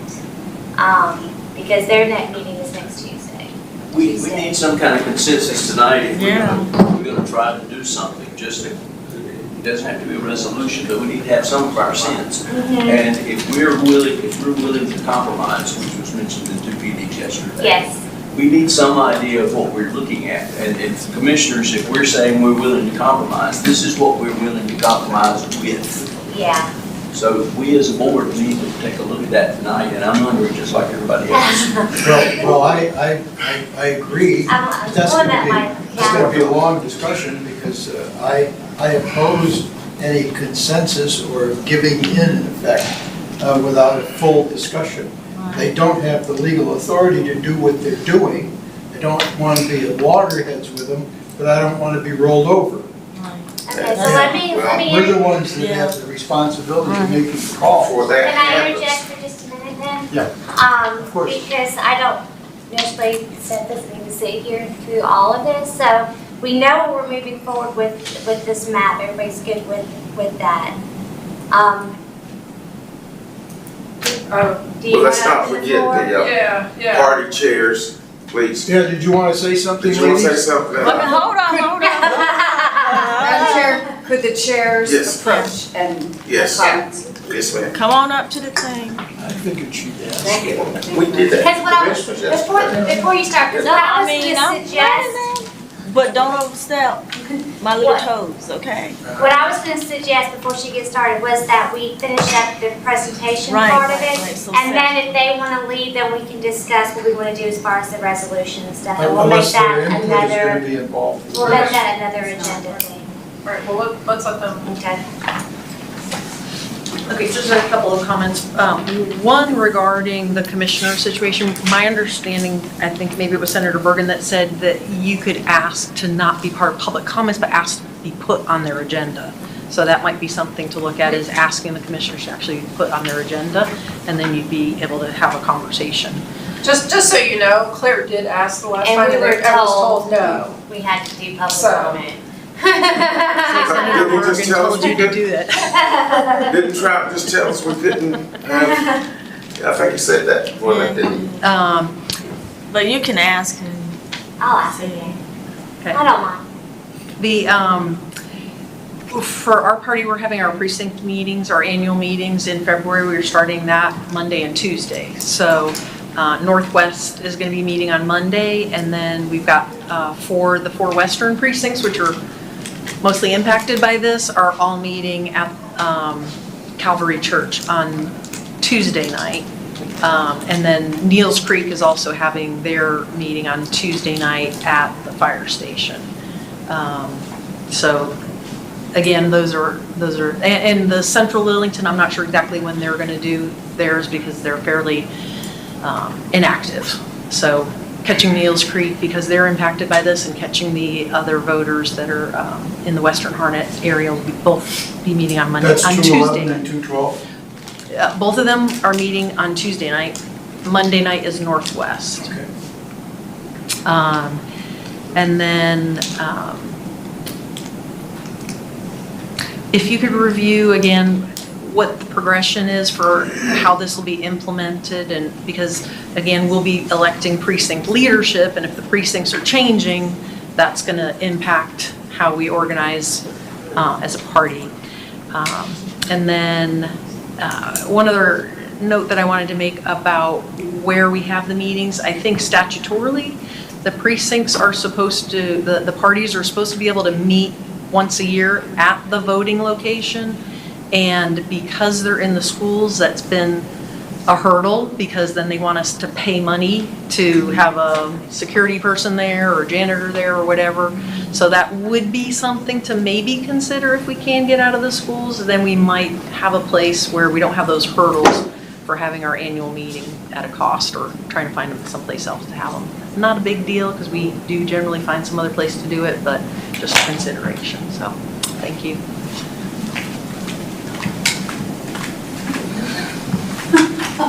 I didn't know that. Thank you for the opportunity to speak. In regards to the map, I had asked Claire for your development numbers for the areas, which I did not see, Seth, because I think you need to have those numbers in your hip pocket for the growth that could be occurring that you mentioned in Buckhorn, in Hector's Creek, the Northwest Harnett, in Anger, Black River, as well as Lillington. Lillington has a boatload of new homes. So Lillington is going to be growing, and then again, the southern border. So I didn't see that in today's presentation, which I had asked for. Not that I get what I want, but you know that I think if that's something you want, you should consider the growth in those areas. Number 2, I know that the elected officials' districts don't impact precincts, right? And you all know the commissioner districts and the Board of Education districts are all over the map, aren't they? They are. They're all Yes, over the map. District 1 especially. Yes. However, the state reps are along precinct lines. And if you combine Bowie's Creek and Central Lillington, that's going to be, that covers both Pike and Penny's district, because Penny has Bowie's Creek and Pike has Central Lillington. Okay? Here's the map. You want to pull it up? You can go to your GIS and just pass this. Well, for voting, we would have a split, a ballot split, so they would have their ballots based off of. Yes, I mean, it's an invisible line that goes, and it's just, it's like when we had congressional districts 9 and 13 split Stewart's Creek. I just want you to be aware of what you're doing when you merge those two districts, because some of the people then will be voting in District 6, and some of the people in Bowie's Creek would be voting in District 53, even though, they used to have a very clear delineation on House districts. We all know that the local districts are all over the place, but typically our state districts have gone along precinct lines. So I just want to make sure you understand that. And I would just like to ask that any early voting site that you choose is also the precinct voting site. So let me make that an example. So that if you choose the Ben Haven voting, or just say, Ben Haven voting site as an early voting site, that is also that northern part of Barbecue's election day polling site, that it doesn't change at election day. Does that make sense? Can someone say that a little better? Bill? Do you guys understand? Yeah, you want the early voting location to be the same as the election day. For that precinct. That precinct. Thank you. That's all. It won't That's change it. that. Please don't make a change. That's all. Thank you. In the Commons. Yeah. Central Lillington would be at the Commons, obviously. And that would be election day too. That would- Yes, yeah. I just thought I heard maybe a change for election day, and I did not want early voting to be in one location and election day That's always to different. avoid confusion. Yep, thank you. I will say that I did talk with Seth about the development numbers, and I think we said that from the registration numbers and the census blocks, it wasn't much difference in there. No, so we did pull in that data, and then that also opens up another can of worms with project status, how quick these developers are trying to put these houses up off the ground, because we could have somebody have a development approved and that never materialized, and we wait 5 or 6 years on these data. So these are actual real brand new numbers off of the latest voter registration data that's broken down by census block, which precincts lines do have to follow all of the census blocks. So this is off of our estimated actual counts on the ground. We have a very small margin of error. So as speaking to development numbers, there's not a very significant difference. Although if that is data that would be useful for y'all to see, that would be something that we can bring in. But it might be confusing. We're gonna have to do a lot of education, a lot of. Well, where's the guy from Board of Education? Yeah, we're gonna have to do a great deal of that, of course. I was just sitting there thinking, maybe some of the civics clubs that we need to talk to, and this is gonna be It's gonna be heavy lifting. I don't think we can have it done. You said you wanna have it done before our next meeting. No, what I was saying was ideally, if we can get the meetings done with the public at March, we could hopefully have a decision. If not, and we need to wait till April, we can certainly wait till April. we But got what I'd enough time. like to have is the decision done and enough time for us to notify the state prior to candidate filing in July. Okay, now we sent out the cards. Maybe that's the preliminary, we didn't follow up with the town hall or. The card, we can't send the cards out until we've made the change. We do make decisions. Yes, we don't notify them until it's actually changed and Okay. approved. And then we send the cards with the. So what's our target date for having decision make the change? I had suggested March, but if not doable April, we can push it to May. But, so we do have some flexibility in the time frame. My thing is I just want to get it done as soon as we can so that we do have time for the outreach, the education. And then again, if it's done before filing, when those candidates come to file for municipals, they can also help spread the information as well. So I was just trying to get it all done as much as we can before filing. So you're saying you're gonna go from here, from what we've talked about tonight, and get public comment based on this? Yes. Okay. Okay, so we'll update, so we, AKA Seth, will update the information and the statistics, leaving Northwest Harnett combined. And then that bottom map with early voting kind of overlaying what we use now versus what we could potentially use. And then those were pretty much the only changes that I heard. And then once we have that done, we can send this out for the public to go ahead and view before the meetings. Before the March meeting? Before the public comment meetings and the March meeting. And so ideally, again, I'm hoping the days work, that we can get the 3 days set, maybe that last week of February for the public input. And that way they have time to view it, they can give you their information, and then at March, you'll have what you need to make a decision. If that's not enough time, we can certainly push it to April. That's gonna be pushed because we're here first week of February's gone. And, yeah, that's a lot. So we push it. I think you're proposing. And of course, at any time, if I say, hey, like this last week of February is not gonna work, Right. I'll email you guys and say, hey, this isn't gonna work, we're gonna have to do something in March, and then push it back. So, I mean, it's still fluid, it's just, I'm just wanting to get a direction before I start calling and trying to set up, you know. You can shoot February, afternoon, I'm assuming. Yes, So do you in the need us to evenings. vote on that or? No, I don't really need to vote on that, we'll see where it goes from there, because I want you to vote that this is what we're doing, and it's not what we're doing. Then I'll update you guys, I'll update the chairs, and then put the word out once it's finalized. So right now, our next meeting is scheduled for March 4th.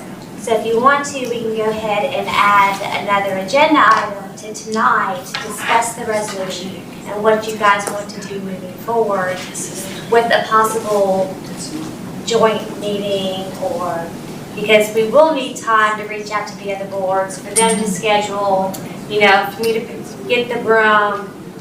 They'll have to notify, because for them that will be an actual meeting, so they'll have to notify the people of their meeting as well as our meeting, and then kind of organize that. So that's going to take a little bit of time. That's not something that I don't think we could do in a week or two. So I just kind of need to see what you guys want to do. You want to try to schedule that at the March meeting? Do you want to do a special election? Or, I mean, a special election. No! A special meeting, a special meeting, or try to organize something at our March regular meeting. But again, at our March regular meeting, we have to take into account that the commissioners may have already voted on it. And Board of Education, I believe their next meeting is March 3rd at 6. I think it's a Monday. Yeah, it's one day before ours. And then ours is that Tuesday. So I think sooner than later, because, you know. So maybe if you go ahead, I'm sure expediently reach out, then they'll maybe table it again until we have a meeting and we can't. So we could tentatively try to do I'm thinking giving the boards at least a week and a half to maybe plan and see if we can do something on February 18th, which is a Tuesday. So that would be not the next Tuesday, but the Tuesday after. What do you guys think? Do you think that's too soon? Do you think it's too late? Don't be pushing it, really. But they're voting Tuesday. Yeah, well, they're pushing it too. Yeah. If we leave here tonight without some sense that we're willing to make some kind of compromise, whatever the Board of Education does, the commissioners can get this special bill to Raleigh and they can get it passed. And then we're gonna look back and say we were not willing to do any movement and we're gonna be out of the school. But wait a minute, going to Raleigh, how can, you talking about the General Assembly? I'm talking about General Assembly passing a local law, which they do all the time. It used to be in Harnett County that you had nonpartisan elections for Board of Education. There was a special bill passed to make it partisan that only applied here. In Lee County, it's nonpartisan. So I'm saying if we sit here and do nothing tonight, or at least get a sense, that can happen Tuesday morning and we'll be wondering what happened. So they will pass a local law that's just for Harnett County? Exactly. Yeah, that's what That's a they're, local law. that's what They're they're, gonna reach out like to But them. Bergen would not, to- we don't have a Bergen. We don't know what any of, I mean. Yeah, we don't, you know. He was sounding more on that side. Yeah. But you would be reaching out immediately Yeah. to schedule these. yes, and I will say that the commissioners are meeting, I believe February 11th, that's Tuesday at 9. It's their work session. So unless I'm mistaken, because I'm not sure exactly all the rules that the commissioners can and can't do with their work sessions, but I'm under the assumption that they can't, unless it's something special, somebody can correct me, they don't vote at their work sessions. But they could vote to put the resolution on their consent agenda for their next regular meeting, Which means it's gonna happen. which means it's going to happen. And I believe their next regular meeting is the 17th at 6 p.m. Got another question real quick. Let's say if they do get this passed, do we have the right to appeal it through the state? You'd have the right to bring a lawsuit against A the commissioners, lawsuit. but That's what we have to do. We'd have to put Okay, so what the resolution says is that we have to get permission from the Board of Education, which we already technically have to do. So, we really need to work with the Board of Education. And I don't know that this joint resolution, like, that's exactly what it says, is just that we need to get the permission from the Board of Education. I don't know that we need to be, I don't think this is a great thing. I don't think that this is in the purview of the Board of Commissioners, but it also doesn't mean that we can't ever use the schools. I just want to make that clear. That's not saying that we can't use the schools, it's just saying that we have to get the permission of the Board of Education, and the Board of Education sounds like they're okay with it on election day. Well, one thing we got to keep in mind too, Betsy, when we're talking about the Board of Commissioners, one of the persons from the Board of Education is a commissioner. So that brings them into the fold, which that's a conversation for another There's day. nothing we can do about that. I mean, When you're saying that we should be working directly with the Board of Education. I'm just telling you what the resolution actually says. No, we know that, we know what it says. I'm looking at that all of us, the three of us have to be involved in this because they're intertwined. The Board of Education and the Board of Commissioners are intertwined. And we know why. But we're not, I think the commissioners and the Board of Education are, on election day, I think we're fine. Right. I think it's the early voting site that they're concerned about. Correct. There's two, Three on the yeah, commission West board. Harnett and Andrew, I think. And they offer no alternative. So that you're suggesting that that be a compromise to them and we offer that to them before we have a meeting? Is that what you're saying? Or are you trying to develop a strategy for us to take at the meeting? No, I'm saying if we don't have, if we say that we're not willing to change The change is coming. Well, I didn't How say, would we we know haven't that? said that, we want to talk about it. But how will we know that? We don't know how it's going to They're vote. gonna meet Tuesday, Well, yeah, okay. and we cannot have public comment. Well, But it has to be voted on even if other one. Yeah, but that'll be at their other meeting, that'll be at their meeting, but So, are we trying to see, as a board, are we willing to compromise or are we wanting to stay? Is that what you're asking? yes. Like, as a What have we got to board, compromise? are we What willing we to got? compromise on the early voting issue? I think that's what he's saying, is we want to go ahead and establish. I think we That want to first. establish that Yeah, there but what needs is to the be a meeting compromise? with both other entities to have a discussion, and we'll know what our compromise is. Well, that's what, But we just that need was to my have question. an established meeting. And I think what Mr. Curran's trying to say is they're meeting Tuesday. So if we leave here tonight, for example, and correct me if I'm wrong, if we leave here tonight and the board's under agreement, we're willing to compromise, I can reach out to the commissioners and say, hey, before you meet on Tuesday, I just want you to know we're willing to compromise. We want to have a joint meeting and discuss this. Then you already offered a compromise? Wait a minute.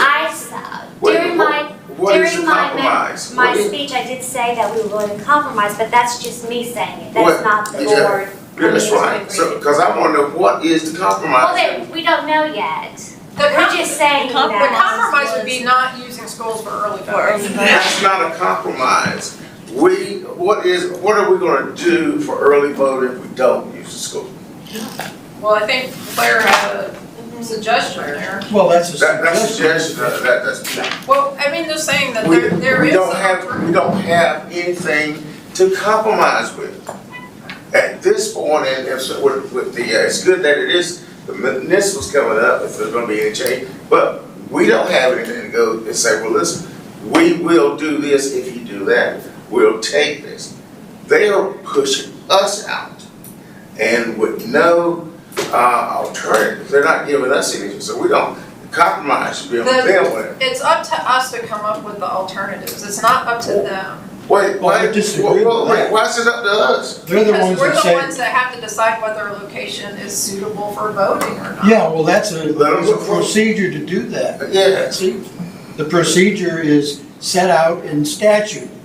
They're not following the Right. You're statute. confused. I think you're confused a little bit. No, I'm not Well, confused. no, that's what it says in black and white, in the statute. That's Then, 163, 16635. Okay, That's our procedure for getting permission from any school or other entity to use their facility. yeah, And there's time limits involved. time limits. Well, Exactly. time limits are out the window because they're gonna act way before that. That's why I think it's really unconscionable on Yes. them not to sit down with us and work something out. Right. Why are we at loggerheads? Because they're demanding that we just do what they say. I don't agree to that. But if we had not made some kind of comment at the two meetings, it would have already happened yesterday. Well, I'm gonna be honest with you, they had already started to Yeah, vote. well, you know, there are challenges to that I guess we're related anyway. But I guess that's a conversation for another day. But I don't see, what is it? What are we gonna come up and offer, say, we will do this on early voting to get out of school? As long as you let us stay during the regular election. I mean, See, that's the thing, on election day, but we'll do this, we'll go meet at Bob's Garage down the street. And as long as let's stay there. Yeah, and of course, the thing Right. is, if we concede Yes. and not use it for early voting, that then confuses the public. Absolutely, so there we And go. so we're building in another problem by doing it. And we're basically doing it to accommodate their demand. Mhm. How about us making an independent decision? This, from what I can see, this operation, this proposal resolution is kind of par for the course, the way things have happened in the past in this county. But that doesn't make it right. And now it has is coming to infringe upon our right, or our responsibility to our voter, the public, to have elections that's free, fair, and then unbridged. They're throwing the monkey wrench in the system, we're not. Well, if I may, for 1 minute, play the devil's advocate here. Let's say that this is all approved. The commissioners approve it, Board of Education approves it, it becomes a law. It does very clearly say that it be modified so the Board of Elections shall not have the authority to demand the use of the school as a voting place without the express consent of the school involved for the purpose of conducting registration and voting for any primary or election. So what's this? So, Okay. worst case scenario, everything does pass, we can still work directly with the Board of Education and still use school facilities. And that takes the commissioners out. No, it will not. The reason why it will not, because there's a commissioner that has an incestual, I think, relationship with the Board of Education.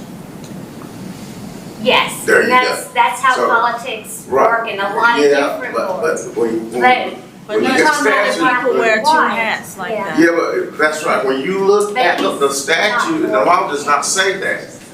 The law says you can't do that, Claire. He's voting. Yeah, you cannot do that. And he oversees the schools as a No. That's What I'm right. He's saying is- voting on, see, he's got two votes. I'm just saying, long term. No, sir, he has one. Well, I'm sorry, you're right, he has So one, we you're right. still But will he have the has, ability to work with the staff. he I just has a want to point vote, that out. and he has a vote on one board, Until and they then on the change it other again, board, he has, he's in a position of influence, okay? He is in a position where to direct and influence the other members who see him as the answer to our school situation in the event that we lost our. I just wanted to clarify that point, that the resolution does specifically give this board the ability to work with that board. Which is what it currently is. Exactly. So the Right. top Doesn't part, really- if you so it's take worse the that motion way. out of the top part, it's still bottom line says we need to work with them. So worst always case been the case. scenario, we could still work with them. But however, I still feel like there's conversations to be had as far as what the board wants to do, as far as, which sites individually are appropriate. So I feel like there is room for compromise, especially, just for example, I'm not saying this is definite, but if we move from Western Harnett to Benhaven, from Anderson Creek to the fire department, those may be equivalent. But moving from the school in Anger to the fire department in Anger is not equivalent. So those are like case-by-case basis we need to address with the Board of Education to work those out. And in the meantime, what do our voters do? Let's think about the voters now, based on what you said. Well, How do we explain that to the voters? right now, I mean, we do it the same way we're doing it right now. So we're about to change But we haven't precincts. done this yet. Right now, this is all in the planning. We don't, logistically, we're not prepared for this. Did you say, excuse me a second, did you say you reached out at them and asked them to postpone it till we address this issue? The The commissioners, commissioners. I think at one of the last meetings we discussed them not making a decision because the board was getting ready to meet to discuss the So they places. postponed the motion till And- Monday, right? No. Oh. They didn't postpone They it. tabled it Monday They because tabled it was it. getting a little. And so when they contentious. tabled it, it went to Monday. Board of Education pulled it from theirs because of the commissioners tabling it, and their next meeting is March. So what, by the Board of Education doing that, what does that tell you how the Board of Education feel about the Board of Commissioners' opinion? I think that education only meets once a I mean, month. really, if one board has said, we're gonna wait on this anyway. Wait a minute, public comment's not up right No, now. I asked him a question. Oh, did you? The director's asking me a question. Okay, I didn't hear you, Yeah. I'm sorry. No, I said I believe they only meet once a month, and he was correcting that they do. We do have a work session on the third Monday of the month. However, I believe the third Monday of February is a holiday. So they're not. So they just pushed it to the next meeting, which is March. Right, and the case in point, if the Board of Education last night tabled their action on the resolution, making a decision, because of what waiting for the county commissioners to have their meeting, make a decision, what does that tell us? What does that say about the two boards? Okay? They're essentially I in don't think it infers anything, he just said they have a holiday, so they moved it to the next. We all have the same holiday. What holiday is that? Because I only get Christmas. Please. Yeah. Well, whatever, Right, I think whatever holiday the Board of getting off topic Education has, we have the same holiday schedule. We're kind of getting off topic here, but I do think we're kind of all in agreement that the commissioners and the Board of Education are concerned about the early voting. I think if we can show that we are willing to try to find alternate locations for the early voting, I think that may satisfy everybody. And I think I'm concerned about the early voting in schools too. I think Mr. Bell, please let me finish. Okay, all right, go ahead, all right. I think that if we had some sort of a resolution that, yes, we would like to try to get out of the schools as much as we can, we may still have to be in Angier, and we can work with the Board of Education about that, but I think if we accept their premise that it would be better not to do early voting in schools, I think that's the message that they're trying to give to us. I understand And exactly. I think we need to hear that message and try and work towards that. Because I agree, I do think, if we had the locations, it'd be better not to use the schools. Not using the school. For early voting. I think we don't have any alternative for election day, but for early voting, I think if we can try to find alternate locations for the early voting that aren't in schools, I think that would satisfy everybody. Any idea what one of those alternate locations would be? Well, we have, Claire has a bunch of them. I mean, Claire came up with. Ben Haven Community Center. For early voting, all right? Anderson Creek Emergency Services. Do we use them on election day? Not currently, that's what So, we're discussing. will we be using them on election day? If the board was wanting to stay in line and avoid voter confusion, then yes, that would be something we could change their election right. day side. Well, if, depending on you guys to make that decision. I think, Claire. And Andrew. Answer, at this point, I don't have an equivalent to the elementary, aside from possibly moving to the Northwest Harnett Fire Department. Well, If we now, have a year. here's one I see when it comes to compromising something that we did not create, and something that has not happened at a time when we were in charge of that space. The boards, see a problem, then what is their alternative to us? What are they, I asked them about land, I was like, okay? I mean, ideally, yes. If they're going to say you can't have this, they would give an alternative, but they're not, so we have to try to figure it out. We have to look at these sites and figure out what an alternative would be. And if we don't find an alternative, there just may not be one, and we may have to stay in the schools. Exactly.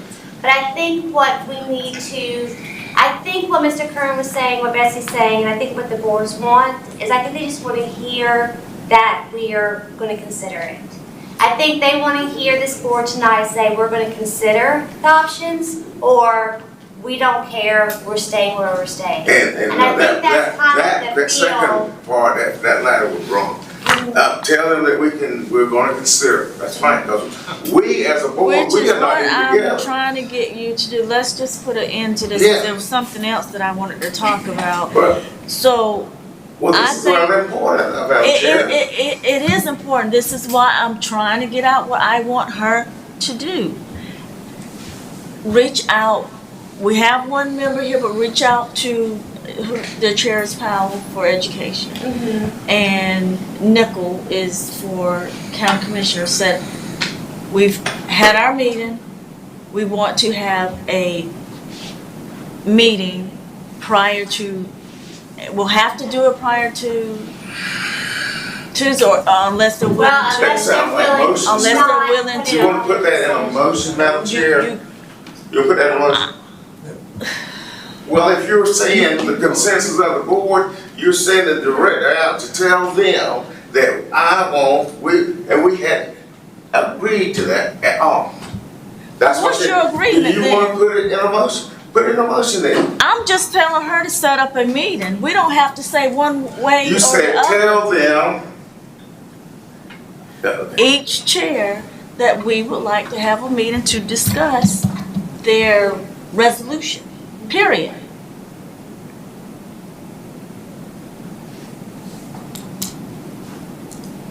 Okay, and I can reach out to the boards, let them know this, and then I can follow back up with the appropriate date. Yeah, I mean, you're not get one or the other, you're just agreeing to meet. Yes. Right, which should have been done in the beginning, but so. Yeah, on their behalf, I agree. So that's But it weird. didn't. It Yeah, didn't. that gives us time to get a consensus.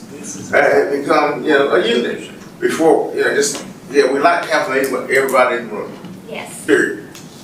And I will reach out to the boards and see what date works, and then I'll follow back up with everybody. Okay, I can take that. That's what I was trying to say 30 minutes ago, but Yeah, anyway. you said tell them. No, right, but I didn't But- say concede or Hey, what's my anything. opinion? You kept cutting me off. But anyway, we got that, right? That is done, I think. And I know y'all gonna hate to hear this, but I have a personnel, closed session that I want to go into just to put something on, nothing bad or anything, but just don't go shaking. But, closed session. So Allison has moved to go into closed session. Is there a second?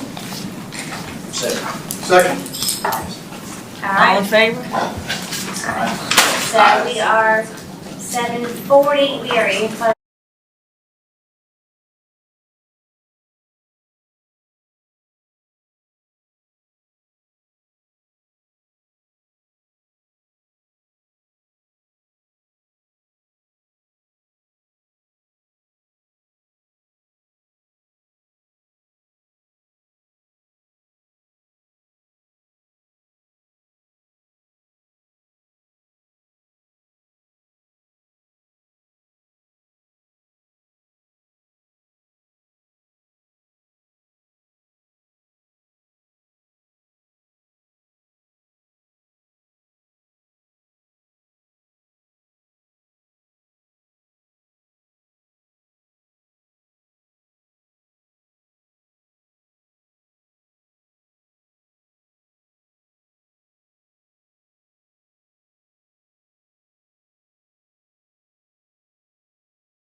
second. We already did that. Y'all make a motion that we go home?